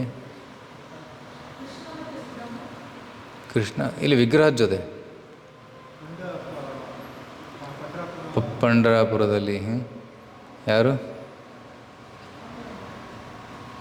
ಪುಂಡಲಿಕ್. ಪುಂಡಲಿಕ್ ಭಗವಂತ ಬಂದು ನಿಂತ್ಕೊಂಡ. ನಾನು ಬಂದಿದ್ದೀನಿ, ನನ್ನ ಕರೆದಿದೆಯಾ? ಬಂದಿದ್ದೀನಿ. ಹೌದಾ, ನಾನು ತಂದೆ ತಾಯಿ ಸೇವೆ ಮಾಡ್ತೀನಿ, ಸ್ವಲ್ಪ ನಿಂತ್ಕೊ. ಸ್ವಲ್ಪ ಇಟ್ಟಂಗಿ ಇಡ್ತಾನಲ್ಲ, ಇಟ್ಟಂಗಿ ಮೇಲೆ ನಿಂತ್ಕೊಂಡ್ಬಿಡ್ತಾನೆ, ವಿಠ್ಠಲನಾಗ್ಬಿಡ್ತಾನೆ. ಮರಾಠಿಯಲ್ಲಿ ವೀಟ ಅಂತಂದರೆ ಇಟ್ಟಿಗೆ. ಇಟ್ಟಿಗೆ ಮೇಲೆ ಭಗವಂತ ನಿಂತಿದ್ದಾನೆ ಹಿಂಗೆ, ಅದಕ್ಕೆ ವಿಠ್ಠಲ ಅಂತ ಹೆಸರು ಅಂತ. ಸೊ ಭಗವಂತನ ಜೊತೆ ಮಾತಾಡ್ತಾರೆ, ರೈಟ್. ಸೊ ಕಾಂಚೀಪುರಮಲ್ಲಿ ಒಬ್ಬರು ಭಕ್ತರಿದ್ದರು, ಅವ್ರ ಹೆಸರು ಕಾಂಚೀಪೂರ್ಣ ಅಂತ. ಕಾಂಚೀಪುರಂ ಹೋಗಿದ್ದೀರಾ ಯಾರಾದರೂ? ವರದರಾಜ ಸ್ವಾಮಿ ನಿಂತಿದ್ದಾರೆ, ವರವನ್ನು ಕೊಡ್ತಾ ಇದ್ದಾರೆ. ಅವರ ಹಸ್ತದಲ್ಲಿ ಬರ್ತಿದೆ ಮಾ ಶುಚಃ, ಹೆದರಬೇಡ, ನನ್ನ ಆಶ್ರಯಕ್ಕೆ ಬಂದಿದ್ದೆ, ಹೆದರಬೇಡ, ಈಗ ನಾನು ವರವನ್ನು ಕೊಡ್ತೀನಿ ಅಂತ. ಕಾಂಚೀಪುರಣರು ಅಲ್ಲಿ ಚಾಮರ ಸೇವೆ ಮಾಡ್ತಾಯಿದ್ರು ಭಗವಂತನಿಗೆ. ಚಾಮರ ಸೇವೆ ಮಾಡ್ತಾ ಮಾಡ್ತಾ ಭಗವಂತನ ಜೊತೆ ಮಾತಾಡ್ತಾಯಿದ್ರಂತೆ. ಭಗವಂತನ ಮಾತಾಡ್ತಾ ಇವರು ಮಾತಾಡ್ತಾಯಿದ್ರು. ಮತ್ತು ಭಕ್ತರು ಬಂದು ಕಾಂಚೀಪುರನರಿಗೆ ಕೇಳ್ತಾಯಿದ್ರು, ನಮ್ಮ ತೊಂದರೆ ಇದಿದೆ, ಈ ಪ್ರಶ್ನೆ ಕೇಳಿ, ಯಾವಾಗ ಪರಿಹಾರ ಸಿಗ್ತದೆ ಅಂತ. ಕಾಂಚೀಪುರನ ಅವರಿಗೆ ಪ್ರಶ್ನೆ ಕೇಳ್ತಾರೆ ದೇವರಿಗೆ. ದೇವರು ಉತ್ತರ ಕೊಡ್ತಾಯಿದ್ರು, ಕಾಂಚೀಪುರನವ್ರು ಉತ್ತರ ಅವ್ರಿಗೆ ಹೇಳ್ತಾಯಿದ್ರು. ಸೊ ಒಂದು ದಿನ ಬಂದು ಒಬ್ಬ ಭಕ್ತ ಕೇಳ್ತಾನೆ, ಪ್ರಭುಜಿ ಕೇಳಿ ಭಗವಂತನಿಗೆ, ಯಾವಾಗ ನಾನು ವೈಕುಂಠಕ್ಕೆ ಹೋಗ್ತೀನಿ ಅಂತ. ಆಗ ಕಾಂಚೀಪುರನ ಕೇಳ್ತಾರೆ, ಸೊ ಅವರು ಯಾವಾಗ ವೈಕುಂಠಕ್ಕೆ ಹೋಗ್ತಾರೆ? ಅವನು ತುಂಬ ಸೇವೆ ಮಾಡ್ತಾನೆ, ನನ್ನ ಭಕ್ತರ ಸೇವೆ ತುಂಬ ಮಾಡ್ತಾನೆ, ಅದಕ್ಕೆ ಅವನು ಈ ಜನ್ಮದಲ್ಲೇ ಹೋಗ್ತಾನೆ. ಅದು ಉತ್ತರ ಕೊಟ್ಬಿಟ್ರು. ಮತ್ತು ಕಾಂಚೀಪುರನಿಗೆ ಡೌಟ್ ಆಯಿತು, ನನ್ನ ಬಗ್ಗೆನೂ ಕೇಳಬೇಕಲ್ಲ. ಭಗವಂತ ನಾನು ಯಾವಾಗ ಬರ್ತೀನಿ? ಭಗವಂತ ಹೇಳ್ತಾನೆ, ನೀನು ಬರೋದಿಲ್ಲ, ನಿನಗೆ ಬರೋಕ್ಕಾಗಲ್ಲ. ಯಾಕೆ? ನೋಡಿ, ನೀನು ನನ್ನ ಸೇವೆ ಮಾಡ್ತಾಯಿದ್ದೆ, ಅದನ್ನು ನನ್ನ ಭಕ್ತರ ಸೇವೆ ಮಾಡ್ತಾಯಿಲ್ಲ. ನನ್ನ ಭಕ್ತರ ಸೇವೆ ಮಾಡೋವರೆಗೂ ನೀನು ನನ್ನ ಹತ್ರ ಬರೋಕ್ಕಾಗಲ್ಲ, ವೈಕುಂಠಕ್ಕೆ ಬರೋಕ್ಕಾಗಲ್ಲ. ಇದನ್ನು ಕೇಳಿದ ಮೇಲೆ ಕಾಂಚೀಪುರನವರು ಚಾಮರಲ್ಲೇ ಇಟ್ಬಿಟ್ಟು ಹೋಗ್ಬಿಡ್ತಾರೆ. ಎಲ್ಲಿದ್ದಾರೆ ಭಕ್ತರು? ಭಕ್ತರ ಸೇವೆ ಮಾಡೋಕ್ಕೆ ಹೇಳಿದ್ದಾರೆ ಭಗವಂತ. ಸೊ ಕಾಂಚೀಪುರನವರು ಆಲ್ರೆಡಿ ಪ್ರಸಿದ್ಧ ಭಕ್ತರಾಗಿದ್ದರು, ಯಾರು ಅವರಿಂದ ಸೇವೆ ತೊಗೊತಾರೆ? ಅದಕ್ಕೆ ಯಾವಾಗ ಕಾಂಚೀಪುರನವರು ಬಟ್ಟೆ ಬದಲಾಯಿಸ್ಕೊಂಡು, ವೇಷ ಬದಲಾಯಿಸ್ಕೊಂಡು, ಸಾಮಾನ್ಯ ವ್ಯಕ್ತಿ ಥರ ಮಹಾಪೂರ್ಣರಂತ ಒಬ್ಬರು ಭಕ್ತರಿದ್ದರು. ಅವ್ರ ಮನೆಯಲ್ಲಿ ದನ ಕಾಯಕ್ಕೆ ಯಾರೂ ಇರಲಿಲ್ಲ. ಸೊ ಸ್ವಾಮಿಗಳೇ, ನಾನು ನಿಮ್ಮ ಮನೇಲಿ ಕೆಲಸ ಮಾಡ್ಬೋದಾ? ಆಯಿತು, ಮಾಡು, ದನಕಾಯಿ, ದನಗಳಿವೆ ಗೋಶಾಲೆಯಲ್ಲಿ, ದನಕಾಯಿ ಅಂತ ಅಲ್ಲಿ ಇಟ್ಟಿದ್ದರು. ಸೊ ಆಗ ಕಾಂಚೀಪೂರ್ಣ ಪ್ರತಿದಿನ ಆ ರೀತಿ ಸೇವೆ ಮಾಡ್ತಾಯಿದ್ರು, ಮಹಾಪೂರ್ಣರ ಸೇವೆ ಮಾಡ್ತಾಯಿದ್ರು. ಸೊ ಒಂದು ದಿನ ಜೋರಾಗಿ ಮಳೆ ಬರ್ತಾಯಿತ್ತು. ಸೊ ಅವರ ಬಟ್ಟೆ ಒದ್ದೆ ಆಯಿತು. ಸೊ ಮತ್ತು ಬಟ್ಟೆ ಇರಲಿಲ್ಲ. ಸೊ ಅವರು ಹಳೆ ಬಟ್ಟೆ ಏನಿತ್ತಲ್ಲ ದುಡ್ಕೊಂತಾರೆ, ಸನ್ಯಾಸ ಬಟ್ಟೆ. ಕಾಂಚೀಪುರನ ಸನ್ಯಾಸಿ ಆಗಿದ್ದರು. ಸನ್ಯಾಸಿ ಬಟ್ಟೆ ಉಟ್ಕೊಂಡು ಒಳಗಡೆ ಗೋಶಾಲೆ ಕೂತಿದ್ರು. ಆಗ ಮಹಾಪೂರ್ಣರು ಬಂದು ನೋಡ್ತಾರೆ, ಹೇಗಿದೆ ಗೋಶಾಲೆ ಎಲ್ಲ ನೋಡ್ತಾರೆ. ಇವರು ಕಾಂಚೀಪುರನವ್ರದ್ದು ಅವು ಗೊತ್ತಾಗ್ತದೆ, ಸ್ವಾಮಿ ನೀವು ನಮ್ಮ ಸೇವೆ ಮಾಡ್ತಾಯಿದ್ದೀರಾ, ಅಯ್ಯೋ ಮಹಾಪರಾಧ ಆಯಿತು ನನ್ನಿಂದ, ಕಾಲಿಗೆ ಬಿದ್ದು ಕ್ಷಮೆ ಕೇಳ್ತಾರೆ. ಇಲ್ಲ ನಾನೇ ಬಂದಿದ್ದು, ಖುದ್ದಾಗಿ ಬಂದಿದ್ದು. ಯಾಕೆಂದರೆ ಭಗವಂತ ಹೇಳಿದ ಭಕ್ತರ ಸೇವೆ ಮಾಡುವಂತ, ಯಾರು ಸೇವೆ ಕೊಡ್ತಾ ಇಲ್ಲ, ಅದಕ್ಕೆ ಕದ್ದು ಮುಚ್ಚಿ ಸೇವೆ ಮಾಡ್ತಾಯಿದ್ದೆ. ಸೊ ನಂತರ ಮತ್ತೆ ಕಾಂಚೀಪುರಕ್ಕೆ ಹೋಗ್ತಾರೆ. ಭಗವಂತ ಹೇಳ್ತಾನೆ, ಓ ಆಯಿತು, ಈಗ ಭಕ್ತರ ಸೇವೆ ಮಾಡಿ ಬಂದಿದೆಯಾ, so you can come back to ವೈಕುಂಠನು. ಸೊ ಭಗವಂತನ ಸೇವೆಗಿಂತಲೂ ಯಾರ ಸೇವೆ ಮುಖ್ಯ? ಹಾಂ ಮದ್ಭಕ್ತ ಪೂಜಾ ಅಧಿಕ. ಭಗವಂತನ ಹೇಳ್ತಾನೆ, ನನ್ನ ಭಕ್ತರ ಸೇವೆ ನನ್ನ ಸೇವೆಗಿಂತಲೂ ಅಧಿಕವಾದದ್ದು ಅಂತ ಹೇಳ್ತಾರೆ. ಸೊ ಸಾಕಂ ವಾಚಂ ಸ್ಪೃಹಣೀಯಾಂ ವದಂತಿ. ಅಂತಹ ಶುದ್ಧ ಭಕ್ತರು ಭಗವಂತನ ಜೊತೆ ಮಾತಾಡ್ತಾರೆ. ಸೊ ಭಕ್ತಿ ಸೇವೆ ಮಾಡುವಾಗ ಆಟೋಮೆಟಿಕಲಿ ಮುಕ್ತಿ ಕೂಡ ಸಿಕ್ಬಿಡ್ತದೆ, ಸಿದ್ಧಿಗಳು ಸಿಕ್ಬಿಡ್ತವೆ. ಸೊ ಮುಕ್ತಿ ಮತ್ತು ಸಿದ್ಧಿಗಳು, ಅಷ್ಟಸಿದ್ಧಿಗಳು, they are by products, they are side effects of bhakti. ಆದರೆ ಭಕ್ತರು ಏನು ಮಾಡ್ತಾರೆ, ಆ ಮುಕ್ತಿಯನ್ನು ಸಿದ್ಧಿಯನ್ನು ಅವರು ಬಳಸೋದೇ ಇಲ್ಲ. ಯಾಕೆಂದರೆ ಭಕ್ತನ ಮೇಲೆ ಎಷ್ಟೊಂದು ರುಚಿ ಇದೆ ಅವರಿಗೆ, ಈ ಸಿದ್ಧಿ ಮತ್ತು ಮುಕ್ತಿ ಅದೇ ಡಿಸ್ಟ್ರಾಕ್ಷನ್ಸ್ ಬರ್ತದೆ. ರೈಟ್. ಮುಕ್ತಿ ಮುಕುಲಿತಾಂಜಲಿ ಸೇವತೆ ಅಸ್ಮಾತ್ ಸಮಯ ಪ್ರತೀಕ್ಷಾ. ಭಕ್ತನ ಮನೆ ಮುಂದೆ ಮುಕ್ತಿದೇವಿ ಬಂದು ಕೇಳ್ತಾಳೆ, ಯಾರು ನೀನು? ನಾನು ಮುಕ್ತಿದೇವಿ, ನನ್ನನ್ನು ಸ್ವೀಕರಿಸಿ. ಭಕ್ತ ಹೇಳ್ತಾನೆ, I am not interested, door close ಮಾಡ್ತಾನೆ. ಮುಕ್ತಿ ಬೇಕಿಲ್ಲ, I am so busy serving Krishna, ಭಗವಂತನ ಸೇವೆ ಎಷ್ಟು ಬ್ಯುಸಿಯಾಗಿದ್ದೀನಿ, ನನಗೆ ಮುಕ್ತಿ ಬೇಕಿಲ್ಲ. ಅವಳು ಪ್ರತೀಕ್ಷೆ ಮಾಡ್ತಾ ಇದ್ದಾಳೆ, ಯಾವಾಗ ಸೇವೆ ಮಾಡ್ತೀಯಾ, ಯಾವಾಗ ಸೇವೆ ಸ್ವೀಕರಿಸ್ತೀಯಾ ಅಂತ. ಮತ್ತು ಸಿದ್ಧಿಗಳು ಕೂಡ, ಅಣಿಮ ಲಗಿಮ ಮಹಿಮಾ ಪ್ರಾಪ್ತಿಯ ಸಿದ್ಧಿಗಳು ಕೂಡ ವೇಟ್ ಮಾಡ್ತಾ ಇದೆ. Can you please use me? Bhakta says not interested, ನನಗಿದೆಲ್ಲ ಬೇಕಿಲ್ಲ, ಕೇವಲ ಭಗವಂತನ ಸೇವೆ ಮಾತ್ರ ಸಾಕು ಅಂತ ಅವರು ಭಕ್ತಿ ಸೇವೆಯಲ್ಲಿ ಮಾತ್ರ ತೊಡಗಿರ್ತಾರೆ. ಸೊ ಭಗವಂತನನ್ನ ಮಗ, ನನ್ನ ಸಹೋದರ, ನನ್ನ ರೈಟ್, ಈ ರೀತಿ ಅವರ ಭಾವನೆ. ಸೊ ಭಗವಂತನ ಜೊತೆ ನಾವು ಹಲವಾರು ರೀತಿಯಲ್ಲಿ ಸಂಬಂಧ ಬೆಳೆಸ್ಕೋಬೋದು, ವಿಶೇಷವಾಗಿ 5 ರೀತಿಯಲ್ಲಿ. ಭಗವಂತನ ಮಗ, ಭಗವಂತನ ಒಂದು ದಾಸನಾಗಿ, ಭಗವಂತನ ಸಖ ಆಗಿ, ಭಗವಂತನ ತಾಯಿ ತಂದೆ ಆಗಿ, ಅಥವಾ ಭಗವಂತನ ಪ್ರೇಯಸಿಯಾಗಿ, ಈ ರೀತಿ ಸಂಬಂಧವನ್ನು ಬೆಳೆಸ್ಕೋಬೋದು. ನ ಕರೇಜಿನ್ ಮತ್ಪರ ಶಾಂತರೂಪೇ ನಾಂಕ್ಷಂತಿ ನೋ ಮೇ ನಿಮಿಷೋಲೆ ದಿಹೇತಿ ಏಷಾಮಹಂ ಪ್ರಿಯ ಆತ್ಮ. ನನ್ನ ಪ್ರಿಯ ಆತ್ಮ ನೀನು, ಸುತಃ ನನ್ನ ಮಗ ನೀನು, ಸಖ ನನ್ನ ಸ್ನೇಹಿತ ನೀನು, ಗುರು ನೀನು, ಸುಹೃದೋ ನನ್ನ ಹಿತೇಶಿ ನೀನು, ದೈವಮಿಷ್ಟಂ ನೀನು ನನ್ನ ದೇವ, ಆರಾಧ್ಯ ದೇವ. ಸೊ ಈ ರೀತಿ ಭಕ್ತರು ನನ್ನನ್ನು ಆರಾಧಿಸ್ತಾರೆ ಈ ಹಲವಾರು ರಸಗಳಲ್ಲಿ ಅಂತ ಹೇಳ್ತಾರೆ. ಸೊ ಈ ರೀತಿ ಕಪಿಲರು ಹೇಳ್ತಾ ಇದ್ದಾರೆ. ಸೊ ಏಕಾಗ್ರ ಚಿತ್ತದಿಂದ ನನ್ನ ಭಕ್ತರು ನನ್ನ ಮೇಲೆ ಧ್ಯಾನ ಮಾಡ್ತಾರೆ, ನನ್ನ ಜೊತೆ ಒಂದು ನಿಕಟ ಸಂಬಂಧವನ್ನು ಸ್ಥಾಪಿಸಲು ಪ್ರಯತ್ನ ಪಡ್ತಾರೆ ಅಂತ ಹೇಳ್ತಾರೆ. ಇದು ಭಾವಭಕ್ತಿ. ಈ ಒಂದು ಶ್ಲೋಕ ಏನು ಹೇಳ್ತಾ ಇದೆ? ಇದು ಭಾವಭಕ್ತಿ. ಭಗವಂತ ನನ್ನವನು, ಭಗವಂತ ನನ್ನ ಮಗ, ನನ್ನ ಸಖ, ನನ್ನ ಪ್ರಿಯತಮ, ನನ್ನ ಇಷ್ಟ ದೇವ ಅಂತ ಭಾವಿಸ್ತಾರೆ. ಸೊ ಇದೊಂದು intimate relationship between Krishna and his devotees. ಇಂತಹ ಒಂದು ಸಂಬಂಧವನ್ನು ನಾವು ಕೂಡ ಬೆಳೆಸ್ಕೊಳ್ಳೋ ಒಂದು ಅವಕಾಶ ಇದೆ ನಮಗೆ. ಅದಕ್ಕಾಗಿ ಏನು ಮಾಡಬೇಕು? ನಾವು ವಿಧಿ ನಿಯಮಗಳನ್ನು ಅನುಸರಿಸಬೇಕು. ಫಸ್ಟು ವೈದಿ ಭಕ್ತಿಯನ್ನು ಪಾಲನೆ ಮಾಡಬೇಕು. ವೈದಿ ಭಕ್ತಿ ಪಾಲನೆ ಮಾಡ್ತಾ ಮಾಡ್ತಾ ಮಾಡ್ತಾ ರಾಘವನ ಭಕ್ತಿಗೆ ಬರ್ತದೆ, ನಂತರ ಭಾವಭಕ್ತಿ, ನಂತರ ಪ್ರೇಮ ಭಕ್ತಿ. ಸೊ ಈ ರೀತಿ ಹಂತ ಹಂತವಾಗಿ ನಾವು ಮೇಲಕ್ಕೆ ಹೋಗ್ಬೋದು. ಸೊ ಆಗ ದೇವತೆ ಮನಸ್ಸಲ್ಲಿ ಸಂಶಯ ಬರ್ತದೆ, ಕೇವಲ ನಿನ್ನ ಭಕ್ತಿ ಮಾಡಿದರೆ ದೇವತೆಗಳೆಲ್ಲ ಕುಪಿತಗೊಳ್ಳೋದಿಲ್ವಾ? ರೈಟ್. ನಾವೆಲ್ಲ ಅನ್ಯ ದೇವತೆಗಳ ಪೂಜೆ ಮಾಡ್ತಾ ಇರ್ತೀವಿ, ರೈಟ್. ಸೊ ಹಲವಾರು ದೇವತೆಗಳಿದ್ದಾರೆ, ರೈಟ್. ಕುಲದೇವರಿದ್ದಾರೆ, ಅವರಿದ್ದಾರೆ, ಇವರಿದ್ದಾರೆ. ಅವರು ಕುಪಿತಗೊಂಡ್ರೆ, ಏನಾದರೂ ಅನಾಹುತ ಆಗಿಬಿಟ್ರೆ ಆಗ ಭಗವಂತ ಹೇಳ್ತಾನೆ, ಡೋಂಟ್ ವರಿ, ಎಲ್ಲ ದೇವತೆಗಳು ನನ್ನ ಅಡಿಯಲ್ಲಿದ್ದಾರೆ. ಮದ್ಭಯಾದ್ವಾತಿವಾತೋಯಂ, ಹೇಳಿ, ಕಾಣಿಸ್ತಿದೆಯಾ? ಮದ್ಭಯಾದ್ವಾತಿವಾತೋಯಂ ಸೂರ್ಯಸ್ತಪತಿ ಮದ್ಭಯಾದ್ ವರ್ಷತೀಂದ್ರೋ ದಹತ್ಯಗ್ನಿ ಮೃತ್ಯುಶ್ಚರತಿ ಮದ್ಭಯಾದ್. ಕಪಿಲರು ಹೇಳ್ತಾ ಇದ್ದಾರೆ, ಹೆದರ್ಕೋಬೇಡ, ಎಲ್ಲ ದೇವತೆಗಳು ನನ್ನಿಂದ ಭಯಭೀತರಾಗಿದ್ದಾರೆ. ಮದ್ಭಯಾದ್ ವಾತಿ ವಾತೋ ವಾತ, ಗಾಳಿ ವಾಯುದೇವರು ಬೀಸ್ತಾ ಇದ್ದಾರೆ. ಯಾಕೆ ಗಾಳಿ ಬೀಸುತ್ತೆ? ಯಾಕೆ? ಮದ್ಭಯಾತ್. ಯಾಕೆ ಬೀಸಲಿಲ್ಲ ಅಂದರೆ ಭಗವಂತ ಕುಪಿತನಾಗ್ತಾನೆ.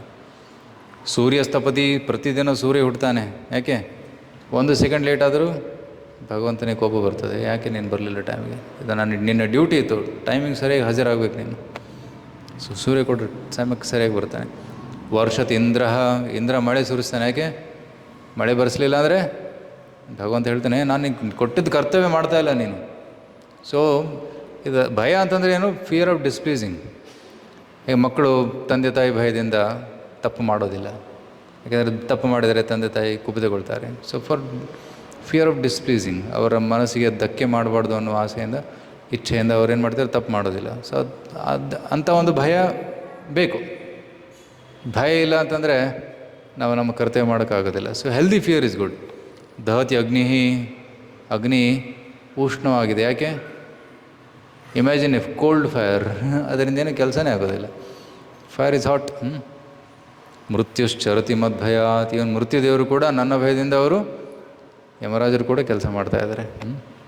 ಸೊ ಈ ರೀತಿ ಎಲ್ಲವೂ ಭಗವಂತನ ನಿಯಂತ್ರಣದಲ್ಲಿದೆ. ಸೊ ಯಾರು ಕೃಷ್ಣನಿಗೆ ಶರಣಾಗ್ತಾರೆ ಅವರು ಯಾವುದರಿಂದಲೂ ಭಯಪಡಬೇಕಂತ ಇಲ್ಲ.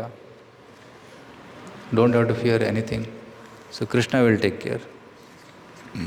ಇನ್ಫ್ಯಾಕ್ಟ್ ಯಾರು ಭಗವಂತನಿಗೆ ಶರಣಾಗ್ತಾರೆ ದೇವತೆಗಳು ತುಂಬ ಪ್ರಸನ್ನರಾಗ್ತಾರೆ. ಓ, ನೀವೆಲ್ಲ ಭಗವಂತನಿಗೆ ಕೃಷ್ಣಗೆ ಶರಣಾಗಿದ್ದೀರಾ, ತುಂಬ ಸಂತೋಷ ಅಂತ ಹೇಳ್ತಾರೆ. So they will help you. So okay, last shloka of this chapter.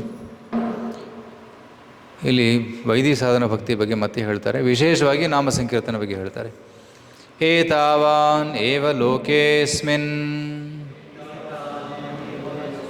ಪುಂಸಾಂ ನಿಶ್ರೇಯಸೋದಯಃ ತೀವ್ರೇಣ ಭಕ್ತಿಯೋಗೇನ ಮನೋಮಯ್ಯಾರ್ಪಿತಂ ಸ್ಥಿರಂ.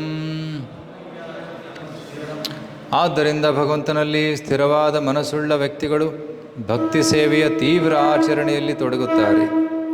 ತೀವ್ರೇಣ ಭಕ್ತಿಯೋಗಿನ, ಭಕ್ತಿ ಸೇವೆಯನ್ನು ತೀವ್ರವಾಗಿ ಆಚರಿಸಬೇಕು. ನಾಟ್ ಸಹಜವಾಗಿ, ತೀವ್ರವಾಗಿ. ಅದು ಮಾತ್ರವೇ ಜೀವನದ ಅಂತಿಮ ಪರಿಪೂರ್ಣತಾ ಪ್ರಾಪ್ತಿಯ ಸಾಧನವಾಗಿದೆ. ಸೊ ನಿಶ್ರೇಯಸೋದಯ, ಅಂತಿಮ ಪರಿಪೂರ್ಣತೆ ಕೇವಲ ಭಗವಂತನ ತೀವ್ರವಾದ ಭಕ್ತಿ ಸೇವೆಯಿಂದ ಮಾತ್ರ ದೊರಕುತ್ತದೆ ಅಂತ ಒಂದು ಉಪದೇಶವನ್ನು ಇಲ್ಲಿ ನೀಡಿದ್ದಾರೆ. ಸೊ ಮುಂದಿನ ಅಧ್ಯಾಯದಲ್ಲಿ ಭೌತಿಕ ಪ್ರಕೃತಿಯ ಮೂಲ ತತ್ವಗಳನ್ನು ಕಪಿಲರು ದೇವಹೂತಿಗೆ ವಿವರಿಸುತ್ತಾರೆ. ಹರೇ ಕೃಷ್ಣ. ಸೊ ಇಲ್ಲಿಗೆ ಕ್ಲಾಸ್ ಮುಕ್ತಾಯಗೊಳಿಸೋಣ. ಸೊ ಇವತ್ತು ಮಳೆ ಬಂದರೂ ಕೂಡ ತಾವೆಲ್ಲರೂ ಬಂದಿದ್ದೀರಾ, ತುಂಬ ಸಂತೋಷ. ಇಲ್ಲ ಮಳೆ ಬಂತು ಅಂತ ಮನೆಗೆ ಕೂತ್ಬಿಡ್ತಾರೆ ಕೆಲವು ಜನ.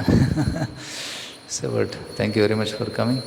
ಹರೇ ಕೃಷ್ಣ. ಶ್ರೀ ರಾಧಾ ವಿನೋದ್ ಕೀ ರಾಯ್, ಶ್ರೀ ಜಗನ್ನಾಥ್ ಬಲದೇವ್ ಸುಭದ್ರ ಮಹಾರಾಣಿ ಕೀ ರಾಯ್, ಶ್ರೀ ನಿತ್ಯಾನಂದ ನಟವರ್ ಗೌರ್ ಸುಂದರ್ ಕೀ ರಾಯ್, ಶ್ರೀಲ ಪ್ರಭುಪಾದ್ ಕೀ ರಾಯ್.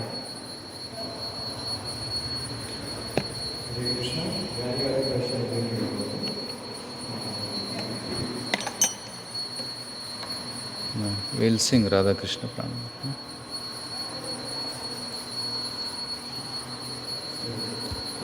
ಪ್ರಶ್ನೆಗಳಿದ್ರೆ ಆರತಿ ನಂತರ ಕೇಳಿ. ಹರೇ ಕೃಷ್ಣ.